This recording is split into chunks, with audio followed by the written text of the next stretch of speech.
defense rests, let's lay it down. Gonna dig deep, wave that verdict round. The defense rests, time to analyze. With the evidence, we'll unveil the crime.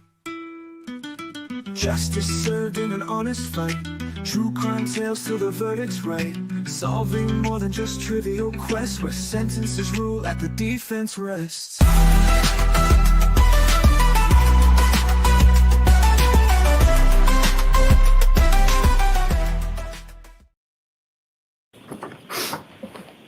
Yay. All persons have any business before the Honorable Beverly Canody, Justice of the Norfolk Superior Court, and for the County of Norfolk. Draw near, give your attendance, you shall be heard. God save the Commonwealth of Massachusetts. This court is now open. You may be seated.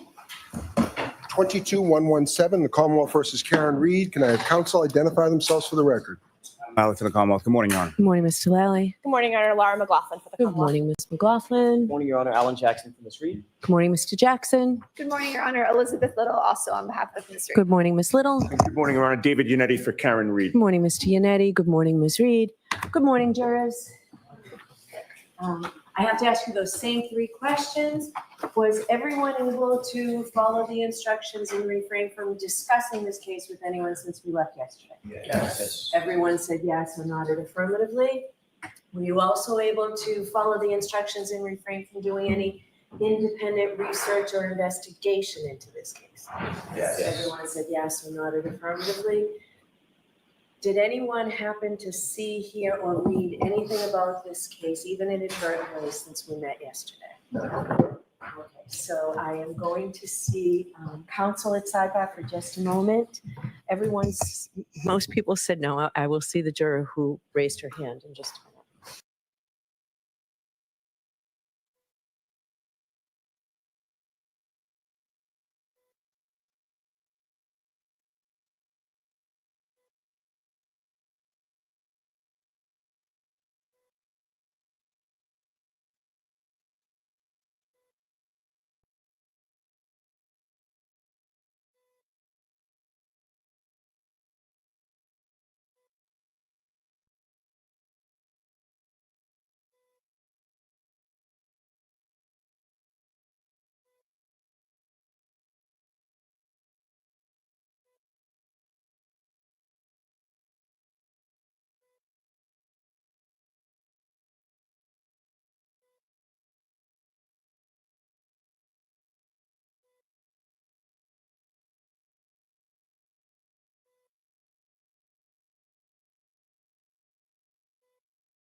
Jurors are fine and we are set to begin. So, Mr. Lally, your next witness, please. Yes, Your Honor. The Commonwealth will call Mr. Christopher Albert to the stand. Okay.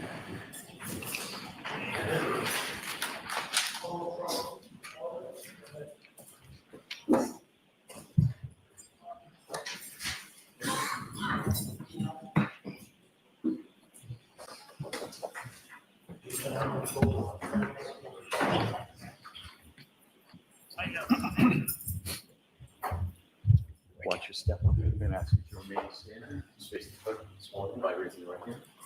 You solemnly swear to just give the court and jury in the case now and here and the truth, the whole truth, and nothing but the truth, so help you God. Yes, I do. Thank you. Chair, focus. Very good. Gotcha, thank you.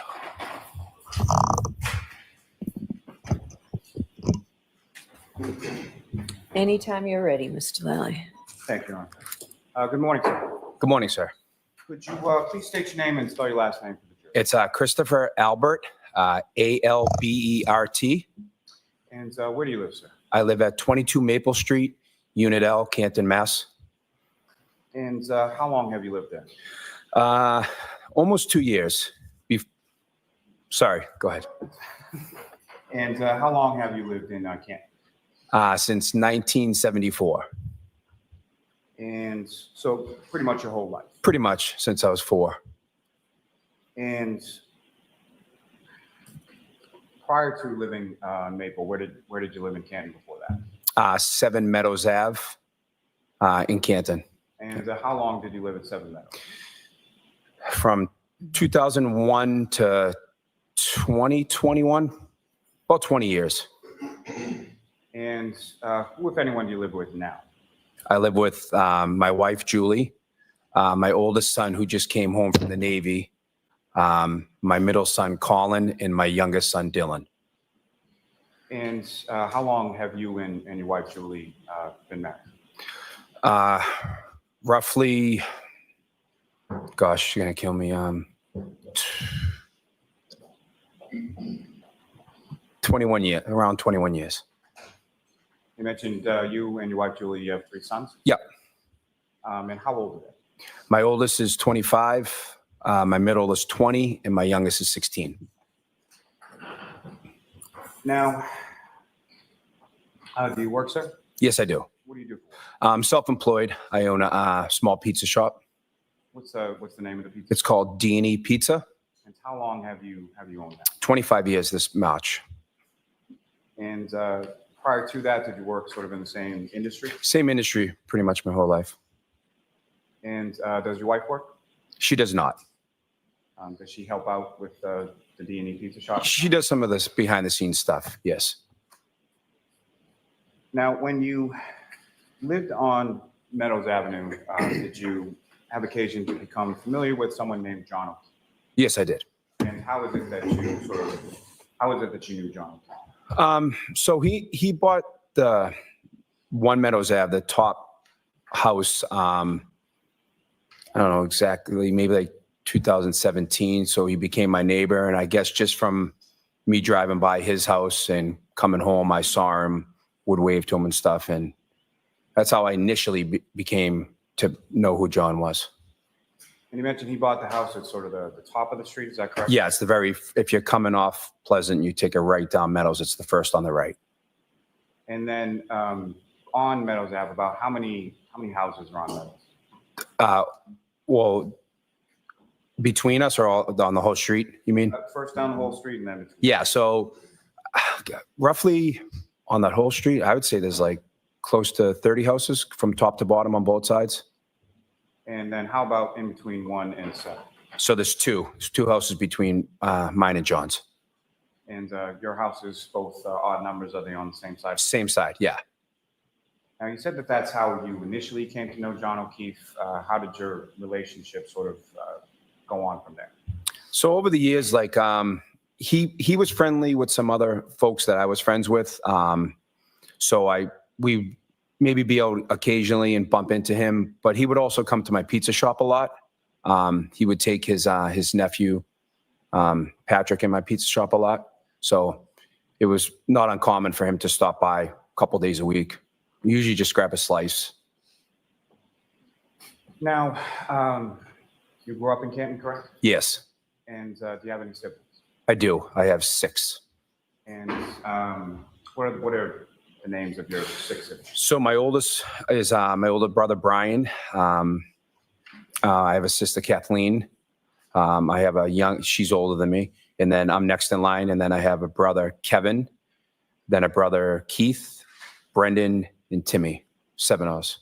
Where is it that you sort of fit in that sort of? I'm the 3rd oldest. Now, your older brother, Brian, what does he do for work? He's a Boston police officer, or he was. He's recently retired. And your brother, Kevin, what does he do? He's a Canton police officer. And John O'Keefe, were you familiar with what he did for work? Yes. Yeah, I knew he was a Boston police officer as well. Now, sir, if I could turn your attention to January 28th, 2022. Do you recall that day? Yes, I do. And do you recall what day of the week that was? It was a Friday, I believe. And were you working at the D&E Pizza Shop on that day? I was. And at some point in time in the afternoon, who, if anyone of note, sort of came into D&E? John came in that day with his nephew, Patrick. And do you recall what did they get that day? I think they just got 2 slices of pizza, if I recall correctly. And what, if any, conversation did you have with Mr. O'Keefe as far as plans for later in the year? So he asked me if I had any plans that night, and I said, unfortunately, it's Friday, and I'm working pretty much till close. And I said, but it's my nephew's birthday, and I know a bunch of people are heading out, and I was planning on meeting up with them later when I got out of work. So I think I said to him, I said to him, I'll shoot you a text later if you're around. Maybe we can hook up. So in that sense, sort of, how would you describe your relationship with Mr. O'Keefe? Oh, it was a good relationship. Yeah. Would you consider yourself friends? Yeah, absolutely. Now, pushing forward on January 28th, about what time was it, if you know, that you sort of closed up shop that night? So the shop stays open until 10. I know that I left sometime a little bit before 10. I had my wife drop me off some clothes it was like a ritual. She would, because those nights are tough for me to get out early and go home. So she dropped me off some clothes, and I remember just changing, quick washing up a little bit, and then leaving. So I think I left before the store actually closed a few minutes. Now, during the time or prior to you leaving the pizza shop, what, if any, conversation via text did you have with Mr. O'Keefe? He asked where I was. I said I was still working. And he said something like, why don't you talk to the boss, see if you can get out of there? And I just said, I'm married to this place. It's tough. I'll text you when I leave. And then I shot him a text, I think, when I got down to Waterfall, and I said, where are you? And go ahead. And where did he say that you were? He was at CF McCarthy's. Are you familiar with both of those establishments as far as CF McCarthy's and Waterfall? Yes, I am. And with regard to your pizza shop, where is CF McCarthy's in relation to that, and where is Waterfall in relation to that? So if I was sitting at my front door looking out, CF McCarthy's would be to my right, and Waterfall would be down the street, diagonal, maybe like 200 yards on the opposite side of the street. So both sort of walking distance from where you work? Yeah, yeah. Now, your home on Maple, where is that in relation to those businesses on Washington Street, including your own? So Maple Street is like probably from my pizza shop is maybe like a 5-minute walk. You know, it's not far. And a little closer to Waterfall. So maybe it's like a 7-minute walk from D&E and like a 5-minute walk from Waterfall. And are there any sort of, in the area where you live, is there any sort of like town buildings or anything like that? Yeah, so I kind of live behind the library. Like you take a left on Maple, and the library is like 2 buildings after me on the left-hand side. And then the town hall is a little further down on the right. And the library that's around where you live, is that the only public library? That's the, besides what's inside schools, yeah, that's the only public library. And so, again, I'm sorry, but what time is it that you leave D&E to go to Waterfall? Just before 10, maybe like 9:50-ish. And as far as meeting up with people, who is it that directs you to go to Waterfall specifically? I think my wife said, are you coming down? Are you there? She was down there. So I had a conversation with her. I think that's how I headed down there. You went there to meet your wife, correct? Yeah, she was down there. And you've been to the Waterfall before? Yes. And so when you walk into the Waterfall, where did you go as far as, who, if anyone, did you recognize when you came? So it's pretty much when you walk in, it's just kind of like open, and my wife was there. Matt was there. Matt McCabe was there. Jen McCabe was there.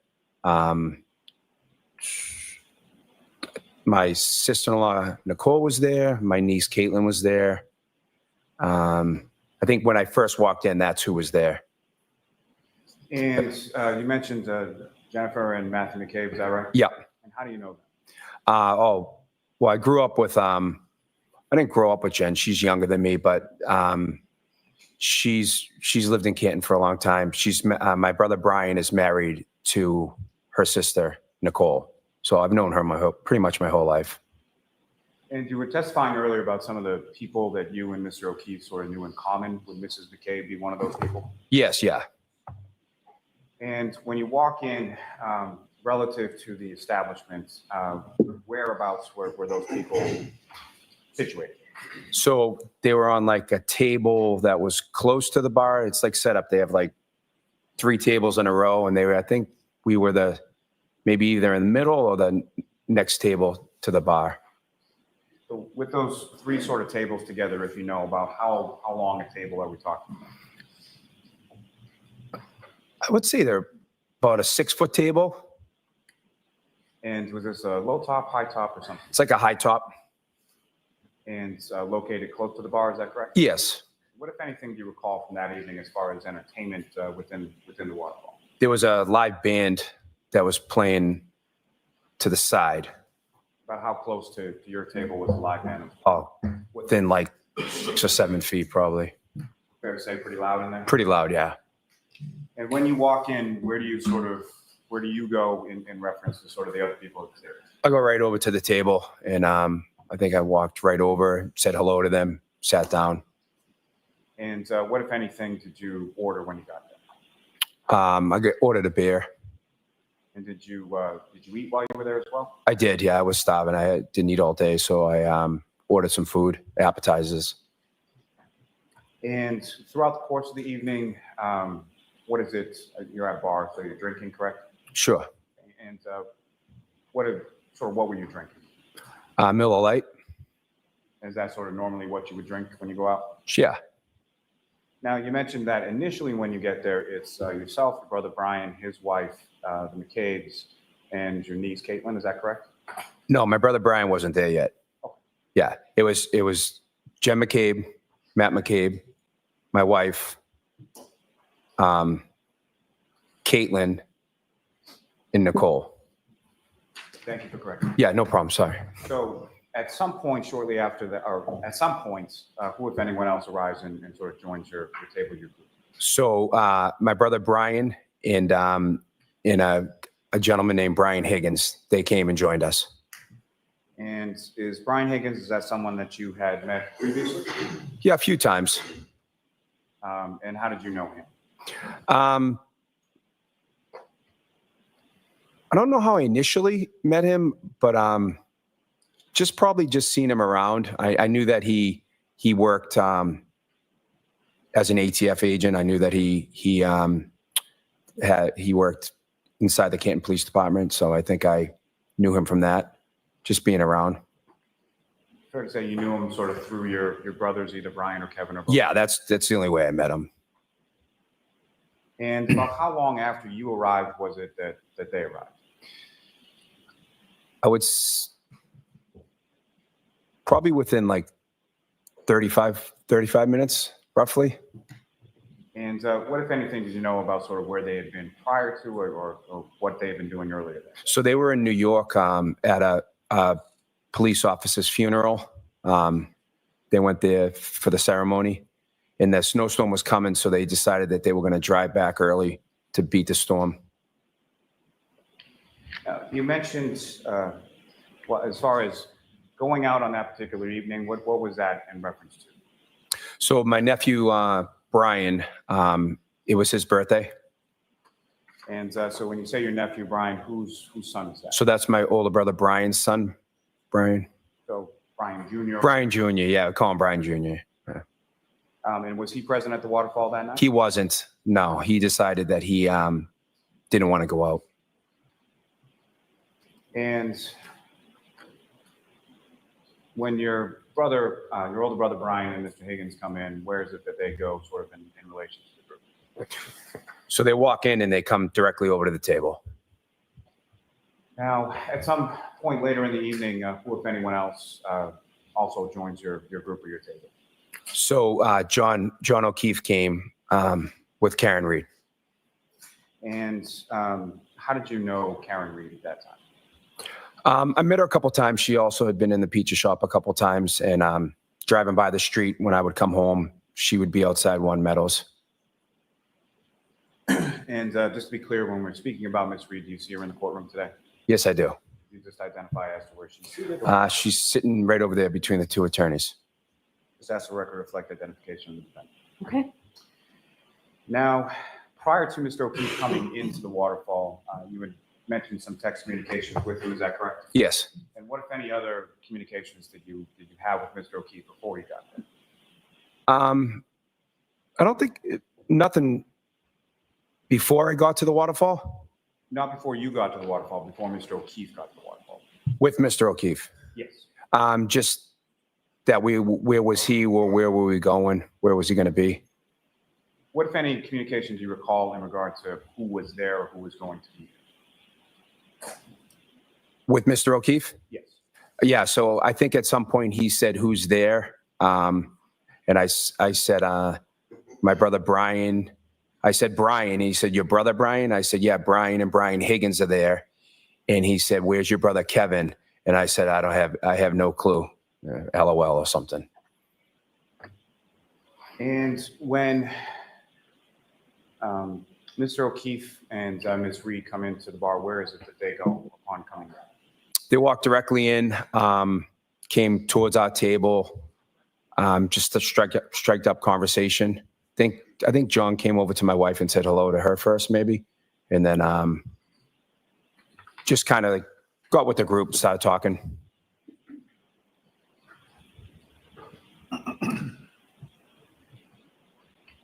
Now, fair to say Mr. O'Keefe knew your wife, Julie, as well? Yes, And how would you describe their relationship as far as you?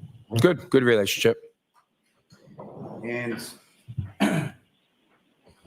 when Mr. O'Keefe and the defendant come over to the area where you and your wife is, what, if anything, did you observe the defendant to do? Well, when they came over, I think they started talking. At one point, when they first came over, the defendant came in with a glass underneath her jacket. And I thought that was kind of funny, and I laughed about it and made a comment about it. And what, if anything, did you notice sort of about the glass? What was in the glass? Anything like that? It was just a tall, like, cylinder glass with some clear liquid in it and a lime. And that was under a coat when she came in? Yeah, it was like she pulled it out.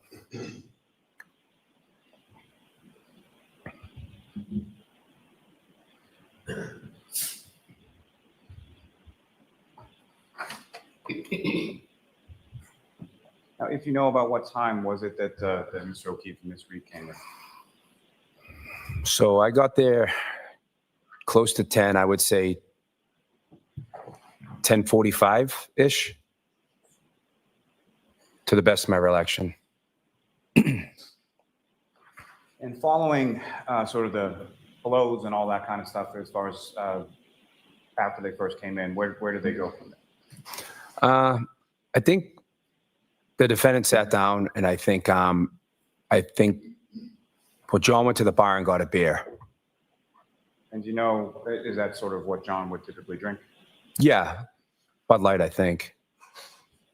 And you mentioned that the defendant sat down. Where does she sit down in relation to you and your wife? I think right next to, next to my wife. Now, with regard to just how would you describe sort of the general sort of tone or demeanor within the group at the waterfall that night? It was fine. Everyone's just having a good time. So no arguments, anything like No, that? not at all. And specifically between Mr. O'Keefe and the defendant, what, if anything, did you observe between them? I didn't notice anything abnormal. Now, if you recall, what was Mr. O'Keefe wearing on that evening? Blue jeans, baseball hat, and kind of like a pullover light sweatshirt type of grayish garment. I don't know what you would call it. It wasn't like a hoodie, and it's like a long sleeve shirt. Is that what he was wearing when he walked in? Yes. At any point in time, did you see him with like a jacket or anything like that? No. Now, as far as your observations of Mr. O'Keefe, what, if anything, did you observe about that clothing as far as any tears or any dishevelment of it at all? No, I didn't notice anything. It looked fine to me. And as far as Mr. O'Keefe, his person himself, what, if anything, did you observe as far as any injuries or anything like that? When you saw him? Didn't see anything. Looked normal. Now, after Mr. O'Keefe went to the bar and got a beer, do you know where he went from there? Just came back over to the table, started chatting people up. And when you say the table, was that sort of your area or was there a different area that he was? No, the same table, the same high top. Some people are sitting, some people are standing. And as far as sort of this length that you described, about 6 feet or so of that table, if you recall, sort of where were people situated around the table? I mean, I was sitting at one point because I was eating. So I was sitting in one seat. My wife was sitting in another seat. Matt and Jen was sitting in another seat. I recall John standing a lot. I don't think he sat at all. I think Karen was sitting at one point, probably like situated near, maybe across from my wife or next to my wife. Now, as far as Mr. O'Keefe was concerned, do you recall anything specific that you discussed or talked about while you were there that night? No, nothing in particular. And throughout sort of the course of the time that you were there, what, if any, discussion was there as to going someplace or wanting to go someplace after the waterfall? So we have this like little ritual that when one of my nieces or nephews turn 21, we go back to the pizza shop, like, you know, after hours and turn on the oven and make pizzas and stuff. And there was talk about going back there. Miss Reed asked if we could go back and make pizzas up at my pizza shop a couple times. And then there was some talk about maybe after, someone mentioned going back to my brother's house after. And just to be clear, your brother's house, which brother? My brother Brian. And where did your brother Brian live at? 34 Fairview. You familiar with that address? Yeah, I used to live there, grew up there. So prior to it being your brother Brian's house, was that your parents' house? My parents' house, yeah. So that's where you and your siblings essentially grew up from the time that you moved to Canton? Yes. Now, as far as going over to your pizza shop to make pizzas, things like that, is that something that the defendant talked about once or more than once? A few times.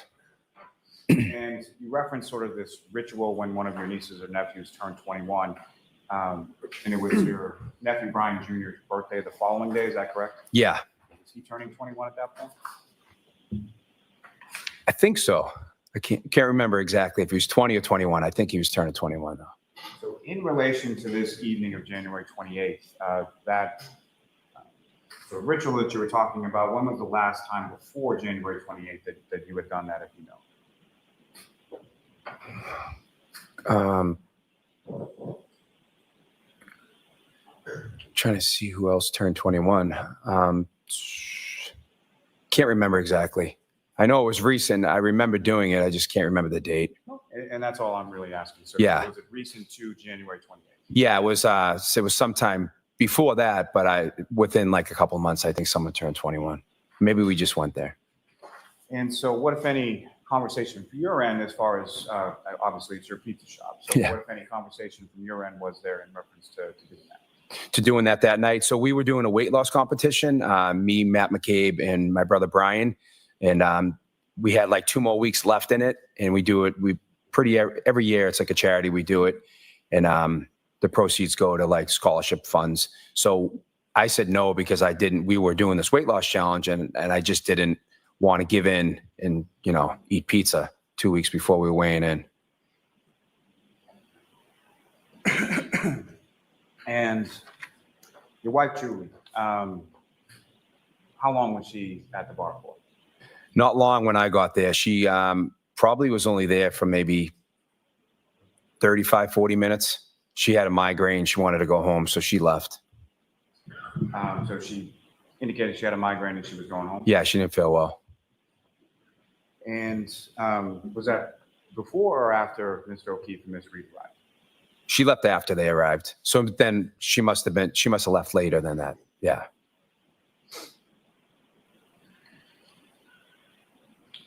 Now, later on in the evening, what, if anything, did you buy for the group? So at one point towards the end of the night, I bought a round of fireball shots for the group. And who partook in that, if you know? I don't remember exactly. Probably half of the people there took them. I don't remember everyone. I wasn't paying attention. And when you say sort of towards the end of the night, when was it that things sort of wrapped up with water? I think they called last call at right before 12. Pretty much right before 12, it all started wrapping up. And as far as the group that you were with at the high top table, who, if anyone, from that group left first? So my wife left first. Obviously, she didn't feel well. She left earlier. Then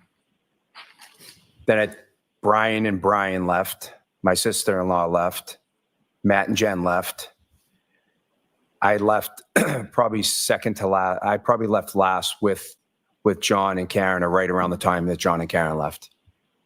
And do you recall, as far as you're leaving around the same time, do you recall walking out together or seeing them outside, or where is it that you recall sort of you leaving at the same time? My best recollection is I walked out roughly the same time, and I walked out the building, and I come up Washington to the right, and they were either shortly after or shortly before me, and they walk up to the left.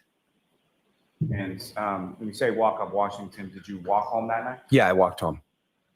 And when you came out of the bar, what, if anything, did you notice sort of about the weather or what was going on at that point? Just started snowing. It was cold out, and it just started snowing. The ground had like a light coat. Could you still sort of see the street? Oh, yeah. Yeah, you could still see it. And you mentioned you walked out towards Washington, and Mr. O'Keefe and Ms. Reed did as well. Yes. And which direction? Did you go in the same direction, different direction? But when you come out the building, you have to go to the left in order to get onto Washington. So I come out to the left and then go to the right onto Washington, and they would go to the left on Washington. They were sort of walking Opposite directions. on Washington. Yes.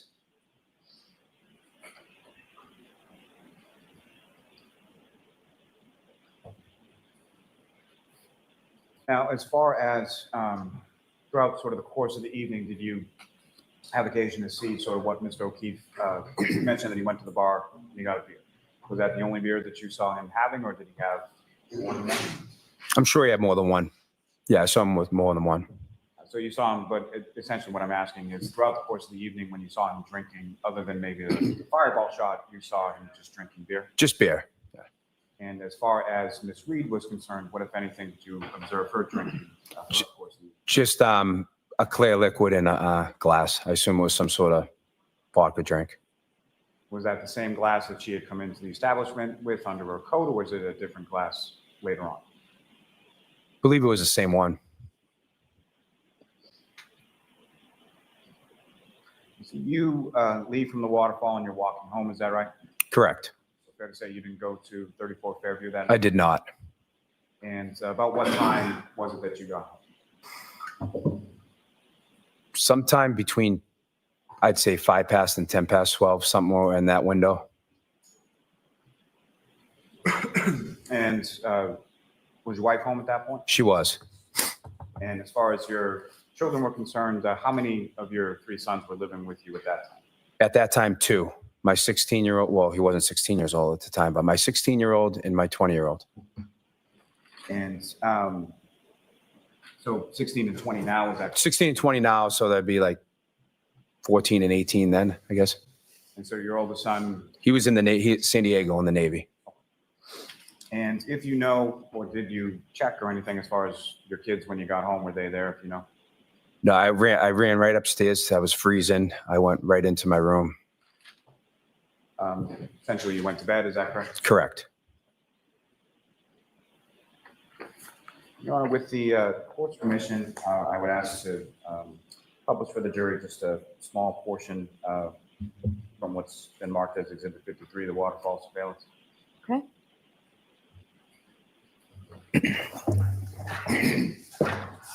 Ms. Gilman, if I could have from Channel 3, the second video now.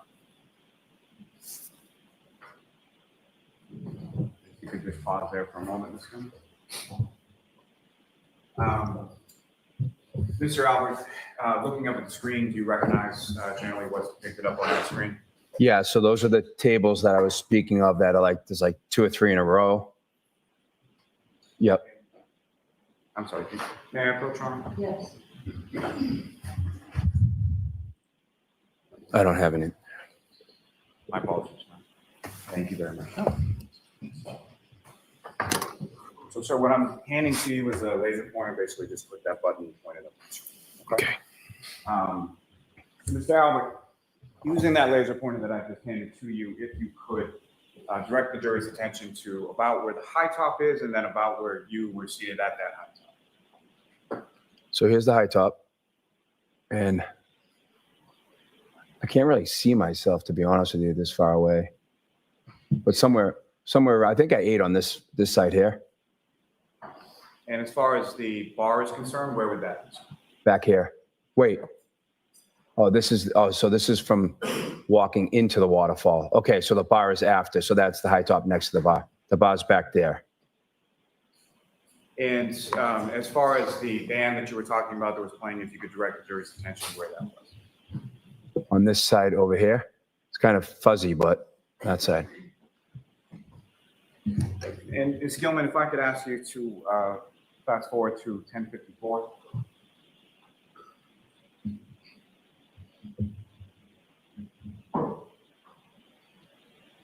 And I would ask if you could play that from 1054 to about 1056. Right.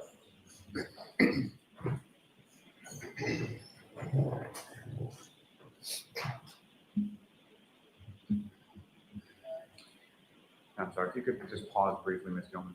Professional invoices can get paid faster. All with Now, Mr. Albert, looking up at the screen, as far as the door that you came out and the door that you eventually exited from the waterfall, do you see sort of that general area and where that is in the video? No, because I think it's offline here. I think it would be over here. So it would be off sort of towards the left, is that correct? Yeah, like down this way.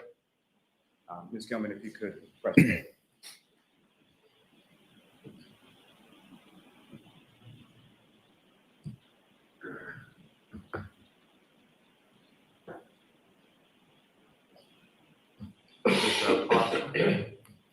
As far as 2 individuals sort of walking in, do you recognize who those individuals are?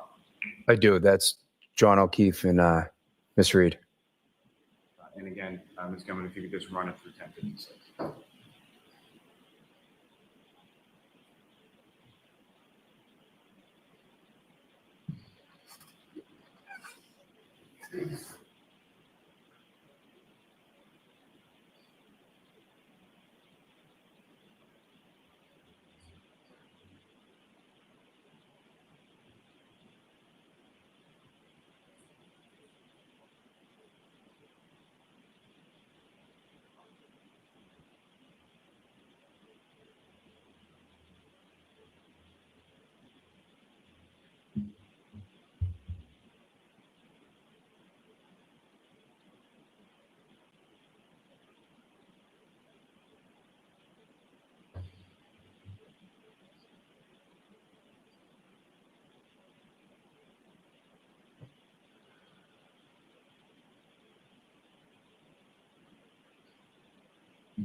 Thank you, Ms. Gilman. You can take that down.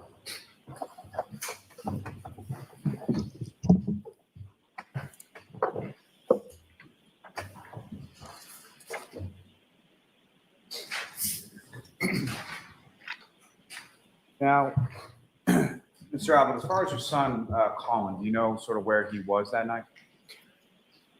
Yes, so he was at my brother Brian's house for my nephew's birthday.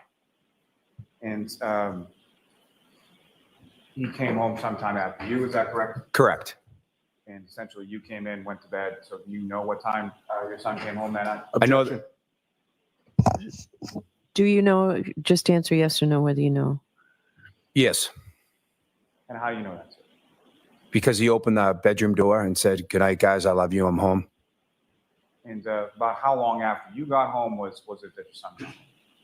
I'd say within 10 minutes. And as far as sort of coming into your room, is that something that was required of your kids when they He- came home? He would always do that. Yeah, that was something just to let us know that they were home.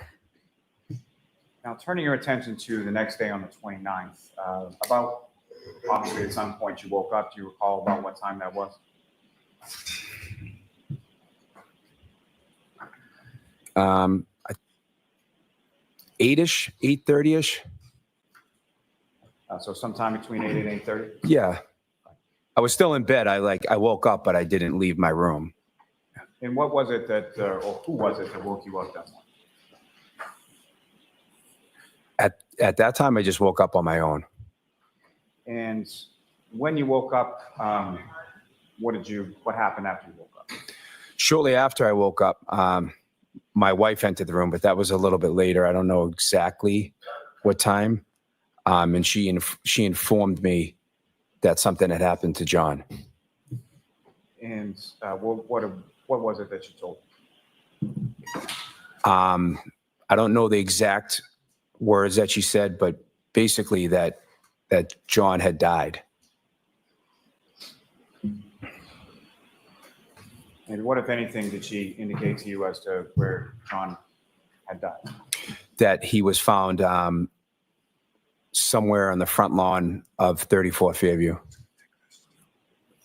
And receiving that information, where did you go, or where did you and your wife? I was in shock. I was like, "What are you talking about? Like, what do you mean?" And then I jumped up, and she's like, "Let's we have to go over. Let's go over to your brother's house." And about what time was it, if you know, that you got over to your brother's house?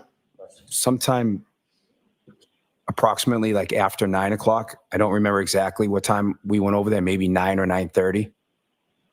And when you arrived at your brother's house, who, if anyone, was there? To the best of my recollection, from what I remember, I was there. My wife was there, my brother Brian, Nicole, Brian Higgins was there. I believe Matt McCabe was there and Jen McCabe was there. When you came into the home, sort of where were they in relation? Just sitting at the kitchen table. And if you know, about how long did you stay at your brother's house when you came over? Maybe an hour. And where did you go from there? Afterward, just home. Now, as far as subsequent to this, at some point within the days that followed, did you have occasion to speak with some troopers or members of the state police? Yes, I did.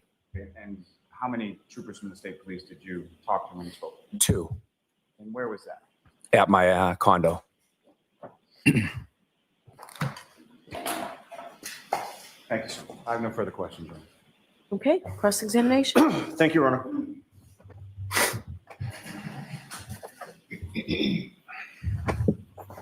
Good morning, sir. Morning, sir. Mr. Albert, you and I have never met, correct? I don't believe so.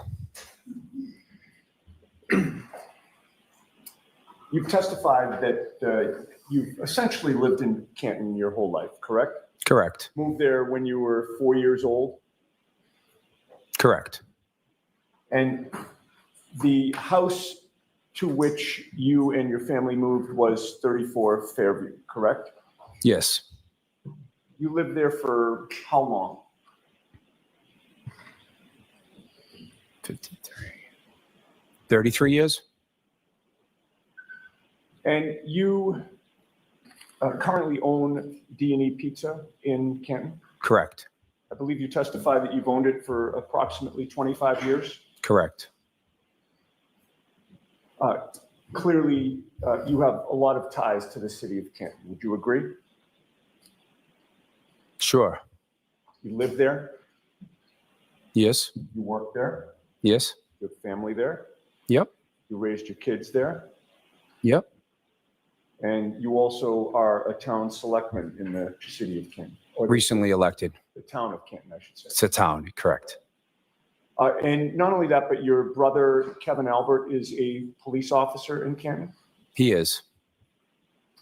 Your brother, Brian Albert, with whom you grew up, is currently retired, but had been a Boston police officer who lived in Canton, correct? Correct. You would agree with me that Brian Albert only moved from Canton after John O'Keefe was found dead on his front lawn, correct? Can you rephrase that? I'll phrase it the exact same way and ask for a yes or no if you can do that. You would agree with me that your brother Brian Albert only moved from Canton after John O'Keefe was found dead on his front lawn. Objection. Can you answer that? Can you answer that? Yeah, I just don't understand the phrase, but he moved shortly after that. Yes. Your brother Tim Albert lives with your parents in Canton, correct? Correct. And Tim Albert and your parents live directly across the street from the Canton Police Department, correct? Correct. Do you know whom they bought that house from? Objection. The objection sustained. But you still live in Canton Correct. with your wife Julie Albert Correct. and your son Colin Albert, correct? Along with my other two sons. Yes. And you would agree that your entire family has deep roots in the town of Canton. I guess. You would agree with me that the Albert family is well known in the town of Canton. We have a big family. And you would agree with me that the Albert family is a powerful family in the town of Canton. Objection. Sustained. As a town selectman, you have some power, do you not? I'm one of 5 selectmen. And as a police detective, Kevin Albert has some power, does he not? Objection. Sustained. And you also have close friends on the Canton Police Department, do you not? Objection. I'll allow that. I have some. Now, you know that Massachusetts State Police Trooper Michael Proctor is the lead investigator on this case, correct? I know that. One of your wife's best friends is Michael Proctor's sister, Courtney Proctor, correct? Objection. Okay, that's sustained. You've got another witness you can ask that of, Mr. Yannetti. You know Courtney Proctor, correct? Objection. Allowed. Yes, And you know her to be Michael Proctor's sister, correct? that's correct. You attended Michael Proctor's sister's wedding, correct? Objection. Now, may we approach? Sure. Why don't you come on over?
I believe you testified, sir, that you've known Michael Proctor's sister for about 20 years. Objection. I don't think he said that, but we'll let that stand and then move on, please. About 20 years. You testified. Sure if that's, I believe, didn't you testify to that on direct examination just moments ago when Mr. Lally was asking you questions? objection, Your Honor. Next question, Mr. Yannetti, objection sustained. How long have you known Michael Proctor for?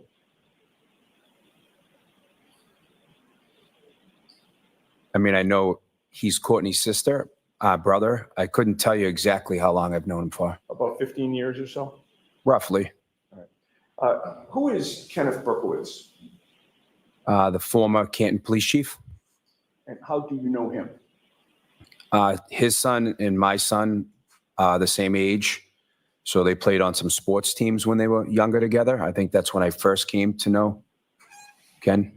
You became friendly with him. I became friendly with him, sure. And how would you characterize your relationship with him?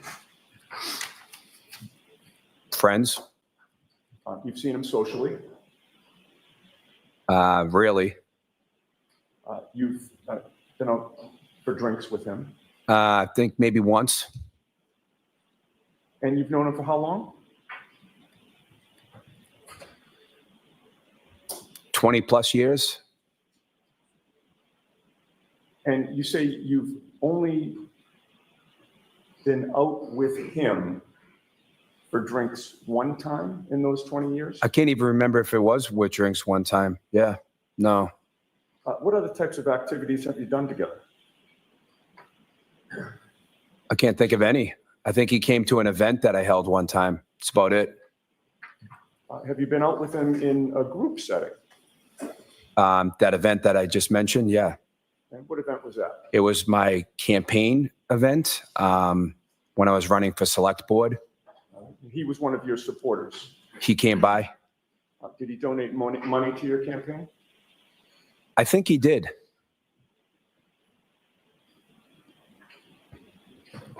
May we approach, Judge? Yes.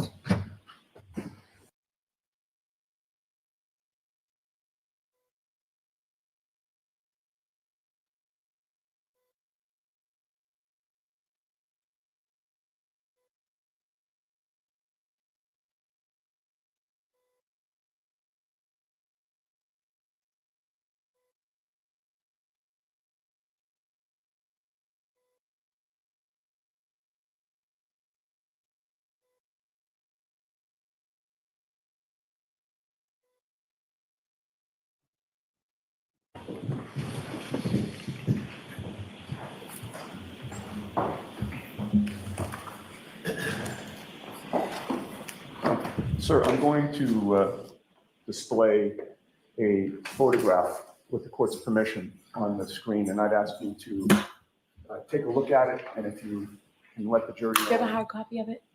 Yes, we do have a hard copy. So why don't you show it to the witness and Happy put to it in do that. evidence? Thank you, Ron. And we'll take that into evidence and then, That makes sense. May I approach, Judge? yes.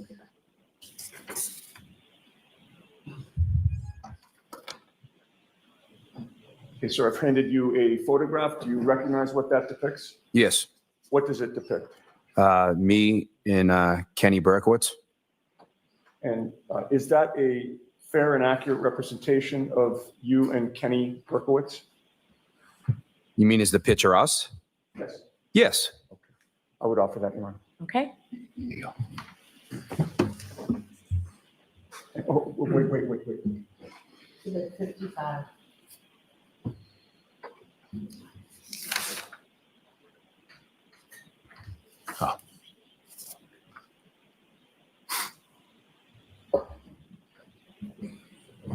May that be published to the jury on the screen, Your Honor? Sure.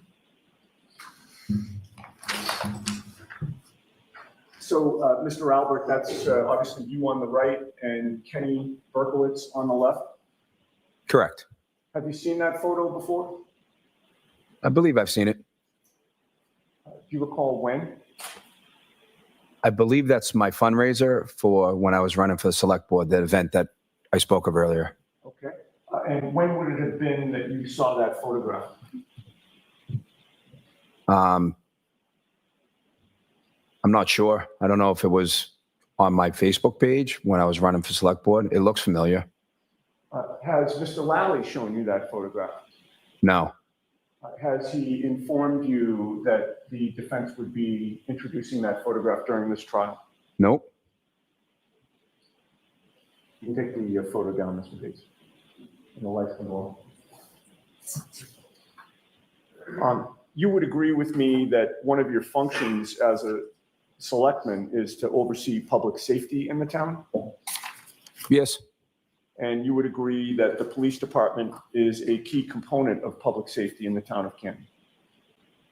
yes, So part of your duties as a town selectman is to oversee the Canton Police Department, correct? Objection, Your Honor. I'll let him have it. Is that one of your duties, sir? I believe so. I'm new at the, I'm recently elected, so I'm just going through it. But yeah, I believe so. And you became a town selectman shortly after Kenny Berkowitz retired, correct? I'm not sure when Kenny retired. But you would agree with me that Kenny Berkowitz has both personal and professional relationships with you and members of your family, correct? Can you rephrase that? You would agree with me that the former Canton Police Chief, Kenny Berkowitz, has both personal and professional relationships with you and members of your family. Objection, Your Honor. It's the same question. Go ahead and answer that question. I'm not sure. I agree with that question. Well, your brother Kevin Albert worked under Chief Berkowitz, correct? Correct. Would you consider that to be a professional relationship? With them too, yes. And your brother Brian Albert attended Chief Berkowitz's retirement party, did he not? I have no idea. But your brother Brian is also a friend of Kenny Berkowitz, is he not? He may be, not sure. And as far as your, ties to the Canton Police, you would agree with me that Lieutenant Michael Blank is a member of the Canton Police Department, correct? He is. And you've been friends with him for years, correct? I've known him for a long time. You've been childhood friends with him since the age of 12, correct? Somewhere around there, maybe earlier. And you're tight with him. I don't know if I call it tight. He's not an enemy of yours, is he? Oh, God, no. No, he's a friend of yours, correct? Sure. And does sure mean yes? Yes. Now, your older brother, Brian, you've already testified, was a Boston police officer for years, correct? Correct. And he achieved some notoriety on a television show, did he not? Objection. Okay. He was in the fugitive unit. Correct. And you know that your brother Brian was also a trained boxer, correct? Objection. Sustained. Brian is a lot bigger guy than you are, correct? Objection. Sustained. Your brother Brian Albert is someone who is close to his family, correct? Yes. And when I say his family, I'm talking about not just his, wife and children, but also his extended family, correct? Yes. You were part of his family, obviously, correct? Yes. And your son Colin is part of his family, correct? Yes. The Albert family is close, correct? Yes. You all essentially grew up in Canton, correct? Correct. And you hung out with each other growing up, correct? We were siblings, so Of course. yes. And you still hang out with each other quite often, correct? Like all of us, In various combinations. we have different relationships with my siblings. Sure. But you see some more than others, but you hang out with your family, do you not? Yeah, mostly during holidays. And you go out for drinks together, correct? Occasionally, And you're protective of each other, correct? like most families. And if someone had a dispute with a member of the Albert family, Brian wouldn't be happy about that, correct? Objection. Sustain. You know that Brian would stick up for your kids, correct? Objection. Sustain. Your son Colin is particularly close to your brother Brian, is he not? Objection. I'll let him have that. Do you know? Yes. In fact, your son Colin was a football player through high school, was he not? Yes. What was his number? In high school, Yes. 34, I believe. And was that for 34 Fairview? I don't think so. Now, you testified you moved to Maple Street in Canton not long before January 28th of 2022, correct? Correct. And before that, you lived at 7 Meadows Ave in Canton? Correct. And that was when John O'Keefe was your neighbor, correct? Correct. I believe you testified he was a couple of houses away from you? Yes. And he was your neighbor for a series of years, was he not? Yes. While he was living in the neighborhood, you knew that he was working as a Boston police officer, correct? Correct. And you were familiar with him, correct? What do you mean? What do you mean familiar? You knew who he was, you became familiar with Yeah, he him. was my neighbor. I knew who he was. And you knew that he was not married, correct? Yes. And at a certain point, you knew that he was dating Karen Reed. Yeah, at some point. All right.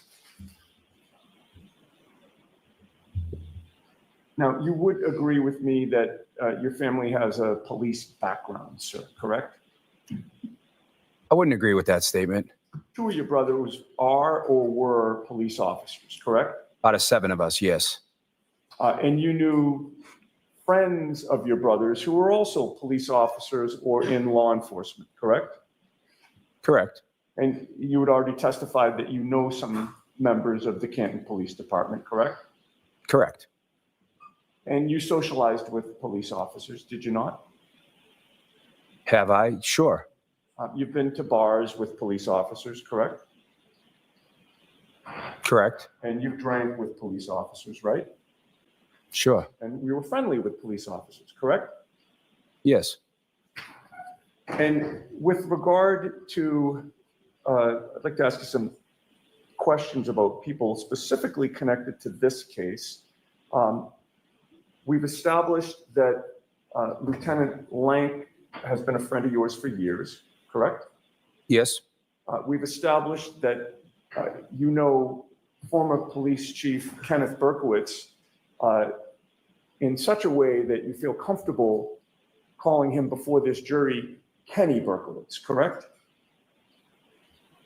I know Kenny. Yep. And he's actually donated to your campaign when you were running for town selectman, correct? Correct. And you also knew Michael Proctor prior to January 29th of 2022, correct? Correct. You've attended social events together with him, have you not? Objection. I'll let that one question. Couple. So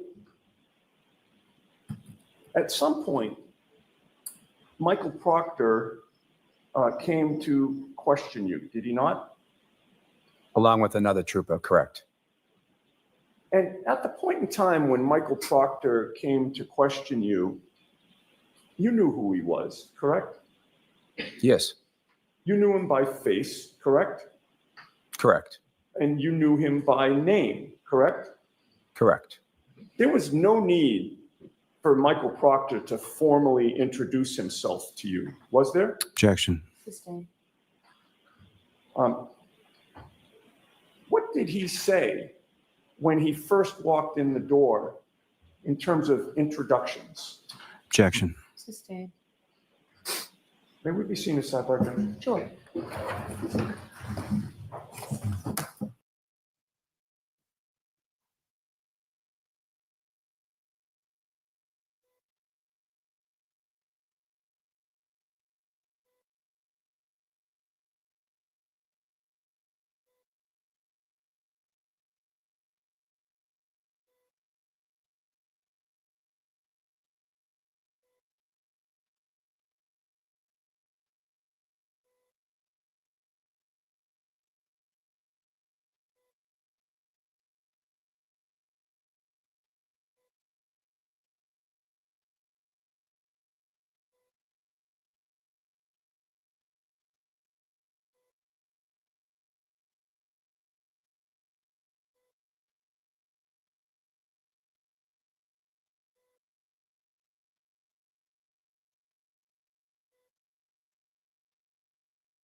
Without getting into the precise wording, you'd agree with me that there was no need for Michael Proctor to formally introduce himself to you for that meeting, correct?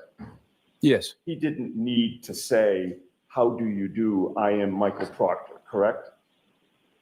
no, No. Do you consider the Proctors to be the Albert second family? objection, Do you consider that? no, You are aware that there are members of the Proctors family who have posted publicly that the Alberts Objection, Your are their Honor. second family, correct? So the objection is sustained and I'm striking that question. Disregard. Now, at the time that Trooper Michael Proctor showed up to question you, sir, you knew that Karen Reed had been charged in this case, correct? yes, And you knew that John O'Keefe had been found dead on your brother's lawn, correct? correct.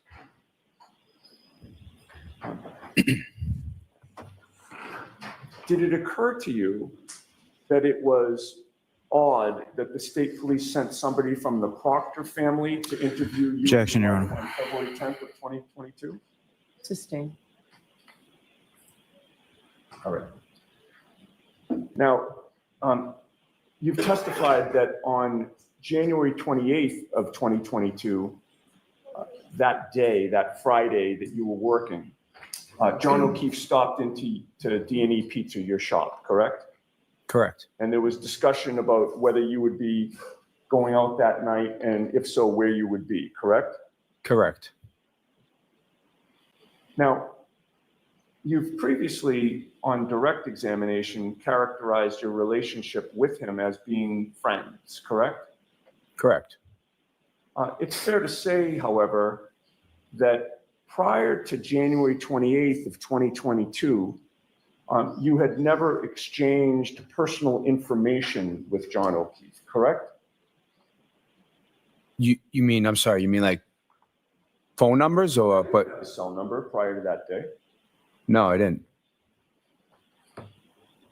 And at that point in time, he had lived in your neighborhood for 4 to 5 years, correct?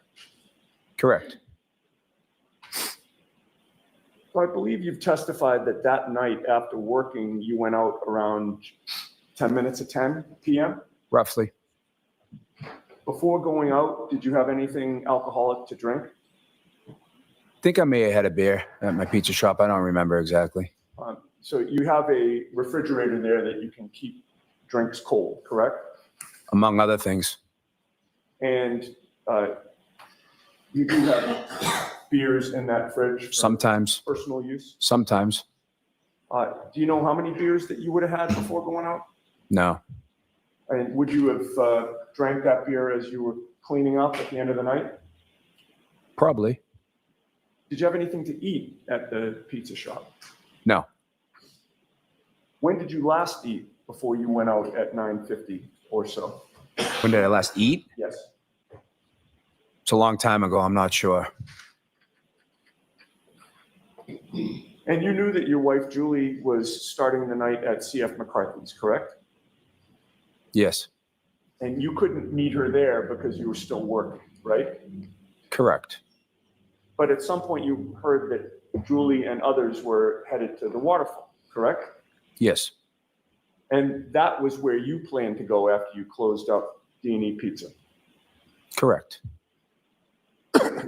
With regard to the time that you left, 9:50 or so is your best estimate of when you're closing the doors and walking over to the waterfall? Yes. And the waterfall is a short walk to D&E Pizza, Yes. maybe about 3 minutes? About that. And your plan was to walk there that night, correct? Correct. You had not taken a car to D&E Pizza anyway, right? I don't believe so. So what time did you get to the waterfall? Shortly before 10. I don't know exactly. All right. And yeah, I believe you've testified that John O'Keefe and Karen Reed were not there when you arrived, right? Correct. And the food that you ordered, do you remember what appetizers you would have gotten? Probably like potato skins and some sort of chicken tenders. I would guess. It's 2 years ago, so I don't remember exactly. And did you order a drink along with the appetizers? I believe so. All right, and that would have been the Miller Lite that you talked about? Correct. Then not long after you got there, Brian Albert and Brian Higgins showed up, correct? Correct. And you had met Brian Higgins prior to that night. Yes. In fact, you had testified that you had seen him around quite a bit, correct? A few times. And you knew him, I believe your testimony was, from him working inside the Canton Police Station, correct? I knew that he worked there. Did you testify on direct examination, quote, I knew him from working inside Canton PD? Yes. And you've been inside Canton Police, correct? Maybe twice in my life. You knew that Brian Albert, your brother, and Brian Higgins were friends, correct? I knew they knew each other. So are you saying that they were acquaintances? No, I guess they're friends. You guess they're friends? Yeah, they're friends. Was there something confusing about my question the first time I asked it? Objection, Your Honor. In any case, would you agree that shortly before Brian Albert and Brian Higgins arrived at the waterfall, or shortly after they did, there was a couple whom, I believe you call them a Greek couple because their last name is difficult to pronounce for everybody. But do you remember them being there? Yes. All right. If I mention the name Kolakithis, does that ring a bell? Or do you? That's them, yeah. That's them, okay. And the whole group was either standing or sitting around a high top table? Correct. And at 9:45 p.m., you texted John O'Keefe while you were at the waterfall, correct? Correct. Would you agree with me that the language of your text was, quote, get over here or I'll fuck up your lawn, end quote? That was one of the texts.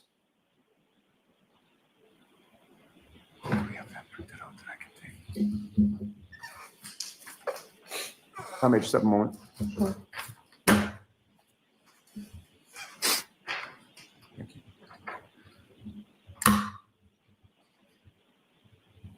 May I approach? Sure.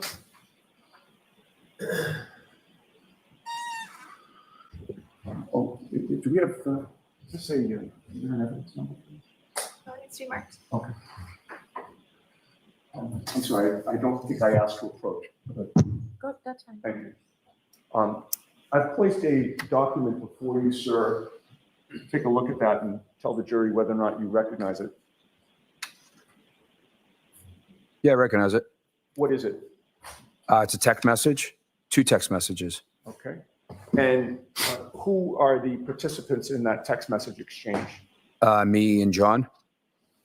And what is it that you said and at what time? So the first one.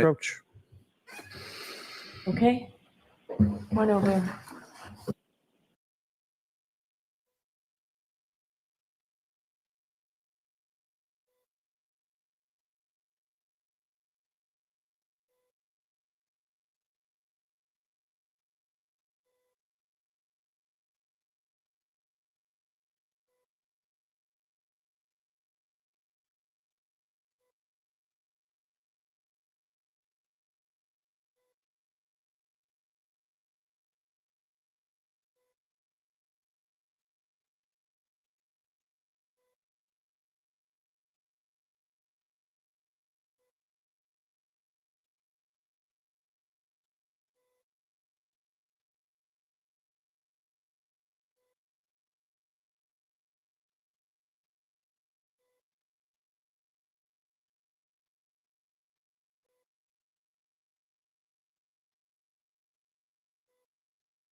Yes, I did yesterday. So before you consider any electronic communication in your deliberations, you must first find that it's more likely true than not true that the person who either authored or sent or created or transmitted the communication was in fact John O'Keefe and this witness, Chris Albert. If you do not find that it's more likely true than not that John O'Keefe sent one or that this witness was the person who sent the message or transmitted it, then you may not consider it in deciding this case. So you have clarification a bit, Mr. Yannetti, at this point? I do, yes. And just for the record and for the juror's edification, this is part of Exhibit 48, which is already in evidence. But I would ask that this particular exchange be posted on the screen with the court's. Sure.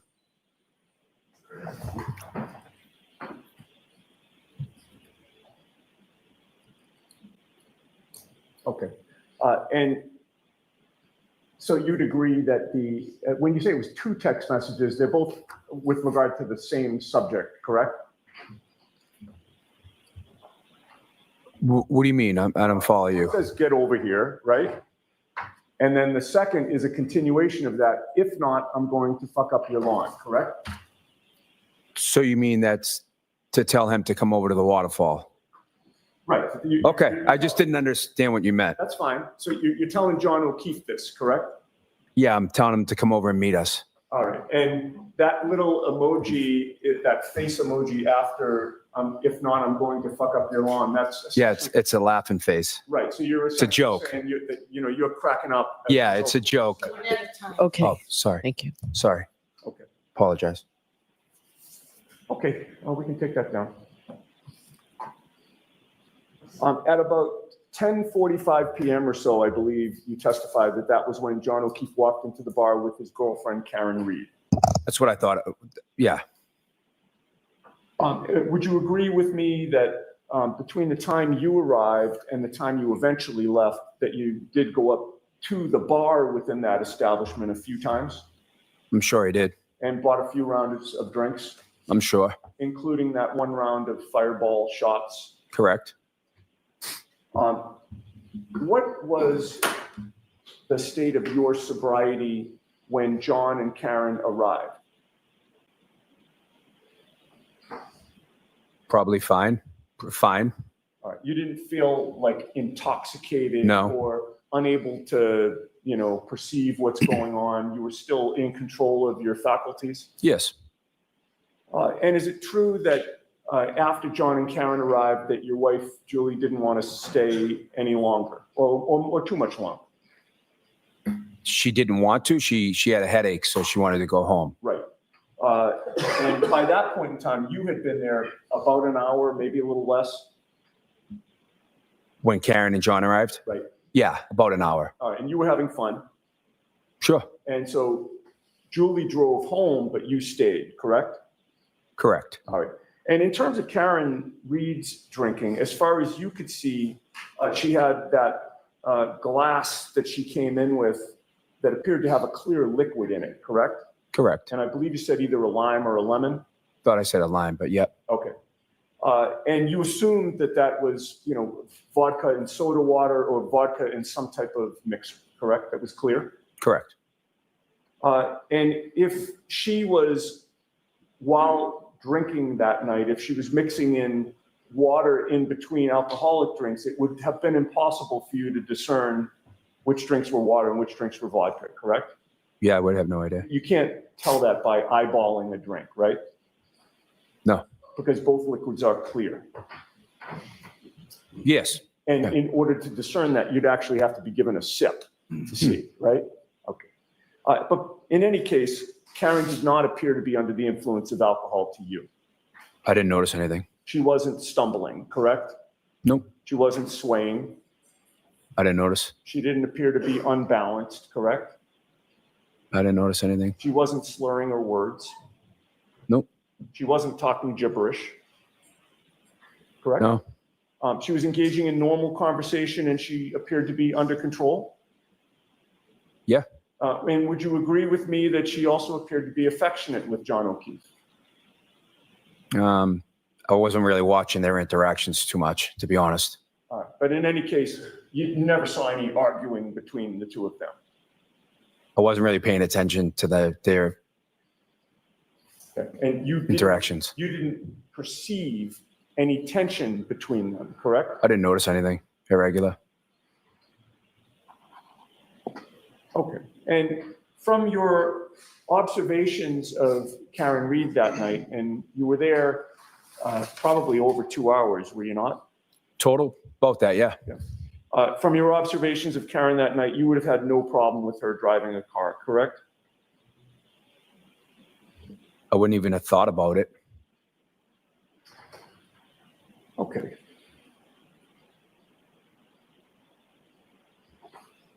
Now, would you agree with me that of the group that you had met out, that you were the last person to leave the waterfall on January 29th of 2022? I believe so. Now, you previously, well, you testified on direct examination today, I believe, that you thought you got home between 12:05 and 12:10 a.m. on January 29th, correct? It's what I remember.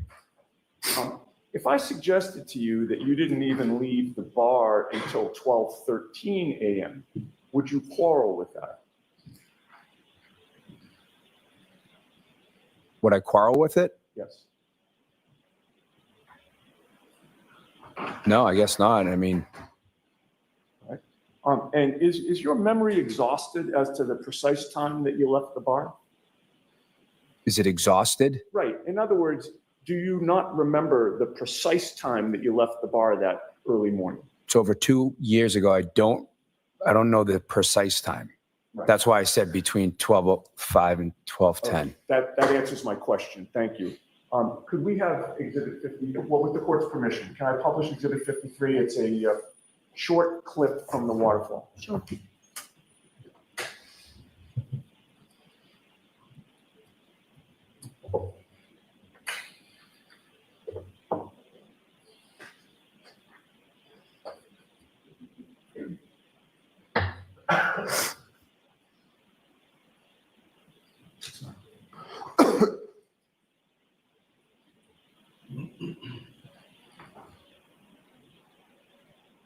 I think we need to back it up. Maybe start.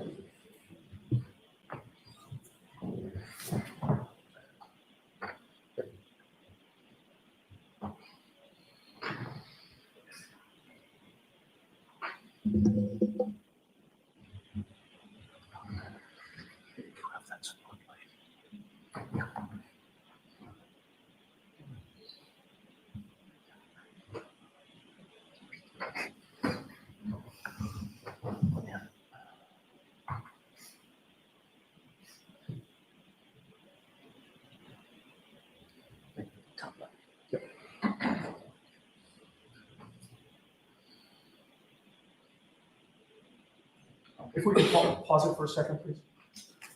Mr. Albert, you would agree with me, this was clearly the end of the night? Sure. The lights are all on at this point. Yes. The bar appears to have largely emptied out. Yes. Okay, continue, please.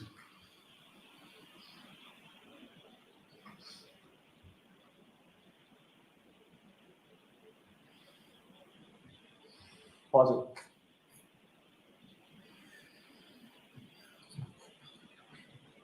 Oh, there we go. My co-counsel is much better at this than I am. Do you know who that person is who's leaving the bar at this point at 12:13 and 43 a.m.? Christina, it might be better without that spotlight. Okay. See it now? That's fine. Yeah. I believe it's me. Continue, please.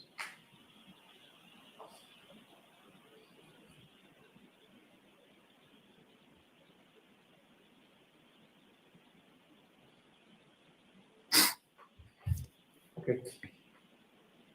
You can take that off the screen. So having now viewed that video with the timestamp of 12:13 and about 43 seconds or so, does that refresh your memory as to when you left the waterfall? Yes. That would mean it would have been impossible for you to get home to Maple Street by 12:05 or 12:10, correct? Correct. Now, it was about maybe a 7-minute walk home. Would you agree with me? From Waterfall to Maple? No, I said 7 minutes from D&E to Waterfall. Waterfall to Maple is probably less than 5 minutes. So it's your testimony that D&E is closer to the waterfall than the waterfall is to Maple Street? D&E's farther away from Waterfall than, farther away from where I live than Waterfall is. I understand. Oh, I don't follow you. I'm sorry. I'll try to clarify. I Okay. don't mean to be confusing here. Oh, it's fine. I'm not asking about the distance between D&E and your home. I'm trying to compare or ask you to compare the distance between D&E and the waterfall and then the waterfall and your home. Do you see the difference? I think so. Would you agree with me that your home is farther from the waterfall than D&E Pizza is from the waterfall? I don't follow you. I'm sorry. Okay, so let's take it step by step. D&E Pizza to the waterfall, are they on the same street? Yes. How many establishments, if you know, are between D&E Pizza and the waterfall? Just a few. Okay, so it's a very short walk from Yes. D&E Pizza to the waterfall. Yes. Correct? Your home on Maple Street is not on the same street as the waterfall, correct? It's off of the same street. But it's not on the same street. No. And your home on Maple Street is farther from the waterfall than D&E Pizza is to the waterfall. Is it Correct. not? Correct. Okay. I didn't understand it earlier. No, I Apologies. know, and I'm trying to work through this because I'm not trying to trick you here. I just want to get the answer. So you would agree with me that it would take you longer to walk home from the waterfall than it would take you to walk to the waterfall from D&E Pizza? Correct. All right. And I believe you said that one walk was 7 minutes and one walk was maybe less than 5 minutes, correct? Yes. All right. The 7-minute walk would have been the walk home as opposed to the walk to the waterfall, correct? Yes. All right. So you have agreed that you left the bar at 12:13, almost 12:14, according to the video, and it would have taken you about 7 minutes to walk home, correct? Not exactly sure how. I think Can I it- see Counselor Tybor for just a second, please?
Thank you.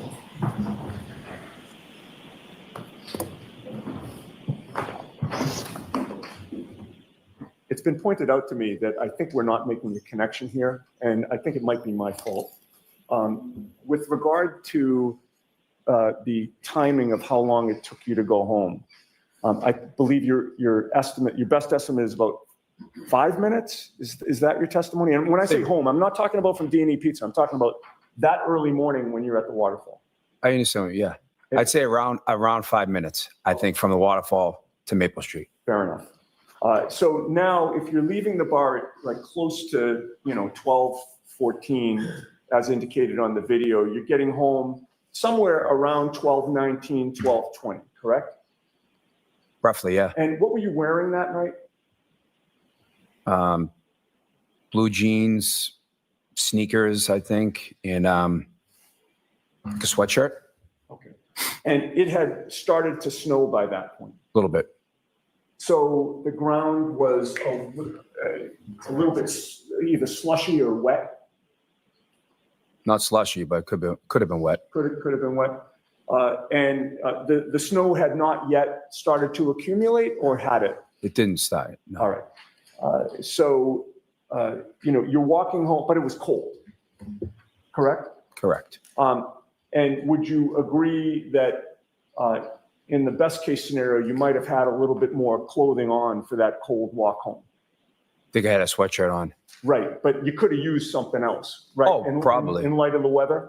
Probably. All right, because you testified that by the time you got home, you were pretty cold, right? Correct. You hadn't, if it had been about a 5-minute walk, that was enough time for you to walk in almost shivering, correct? Sure.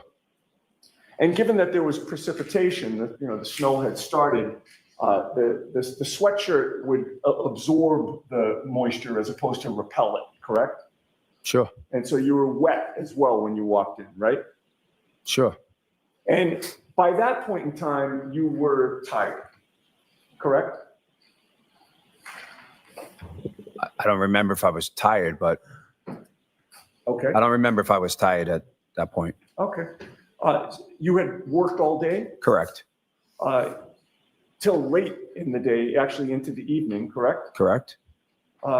Taking pizzas in and out of a hot oven, Correct. as well as other food that you serve as well, correct? Yep. And you're now, and by the way, you'd had a couple of drinks or a few drinks, whatever it was, at the waterfall, correct? Correct. And you decided not to go to your brother Brian Albert's house, correct? Correct. That was in part because you weren't up for the continued partying at that point, correct? Yeah, I just wanted to go home. Right. And so when you got home, would you agree with me that your first priority would have been getting out of the wet clothes that you were in? Correct. And where would you have done that within your In home? my bedroom. And is this a townhouse? Or is it a freestanding residence? It's a condominium. Condominium? How many floors? There's 3 floors. And your bedroom's on the top floor? Correct. And the entrance is ground level? Correct. When you first entered the home in those wet clothes, where was your wife, Julie? Upstairs in the bedroom. And was she already washed up and ready for bed? She was lying in bed. And where did you go when you walked in the ground level? I went up to the bedroom, All right, took off my clothes, jumped in bed. all right. And do you have a master bath with regard to your bedroom? There's a bathroom, yeah. All right. That would have been where you brushed your teeth But yeah, and washed up? but I did. That's where I would do those things, but I didn't do them. You didn't those do things. either of those? No. things? Okay. Did you grab a drink of water before you went to bed? Nope.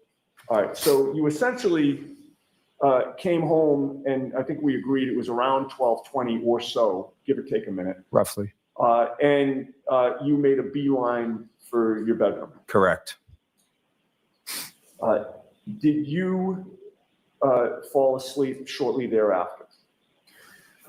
Soon after, Within 5 minutes or so? 10 minutes? I started to doze off. I don't know exactly how soon after I fell asleep. All right. Sometime within 5 or 10 minutes, would you say? I would say more like within 15 minutes. 15 minutes, okay. So with regard to getting home, and we'll call it 12:19, because I think that's more consistent with what you said. And understanding that it's just an estimate. If you're walking in the door at 12:19, it takes you maybe a minute to get upstairs. About a minute, You kicked off your sneakers downstairs, I imagine? maybe. I don't remember. That was a long time ago. Okay, and then you walked up 2 flights of stairs, right? Probably ran up the stairs because I was cold. Okay, all right. So you're getting up there around 12:20 or so, correct? Roughly, yeah. And you believe that you dozed off about 15 minutes later, which would have made it about 12:35?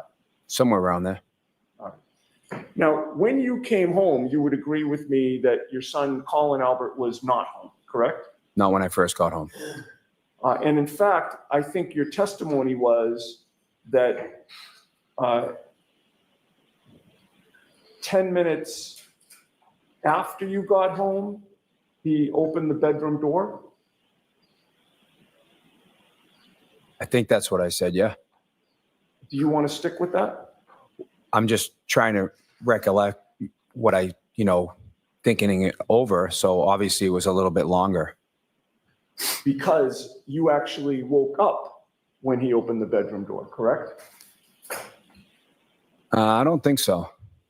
Did you not just testify before this jury just, I don't know, maybe an hour ago, that you fell asleep and that your son Colin opened the bedroom door and woke you up to say goodnight?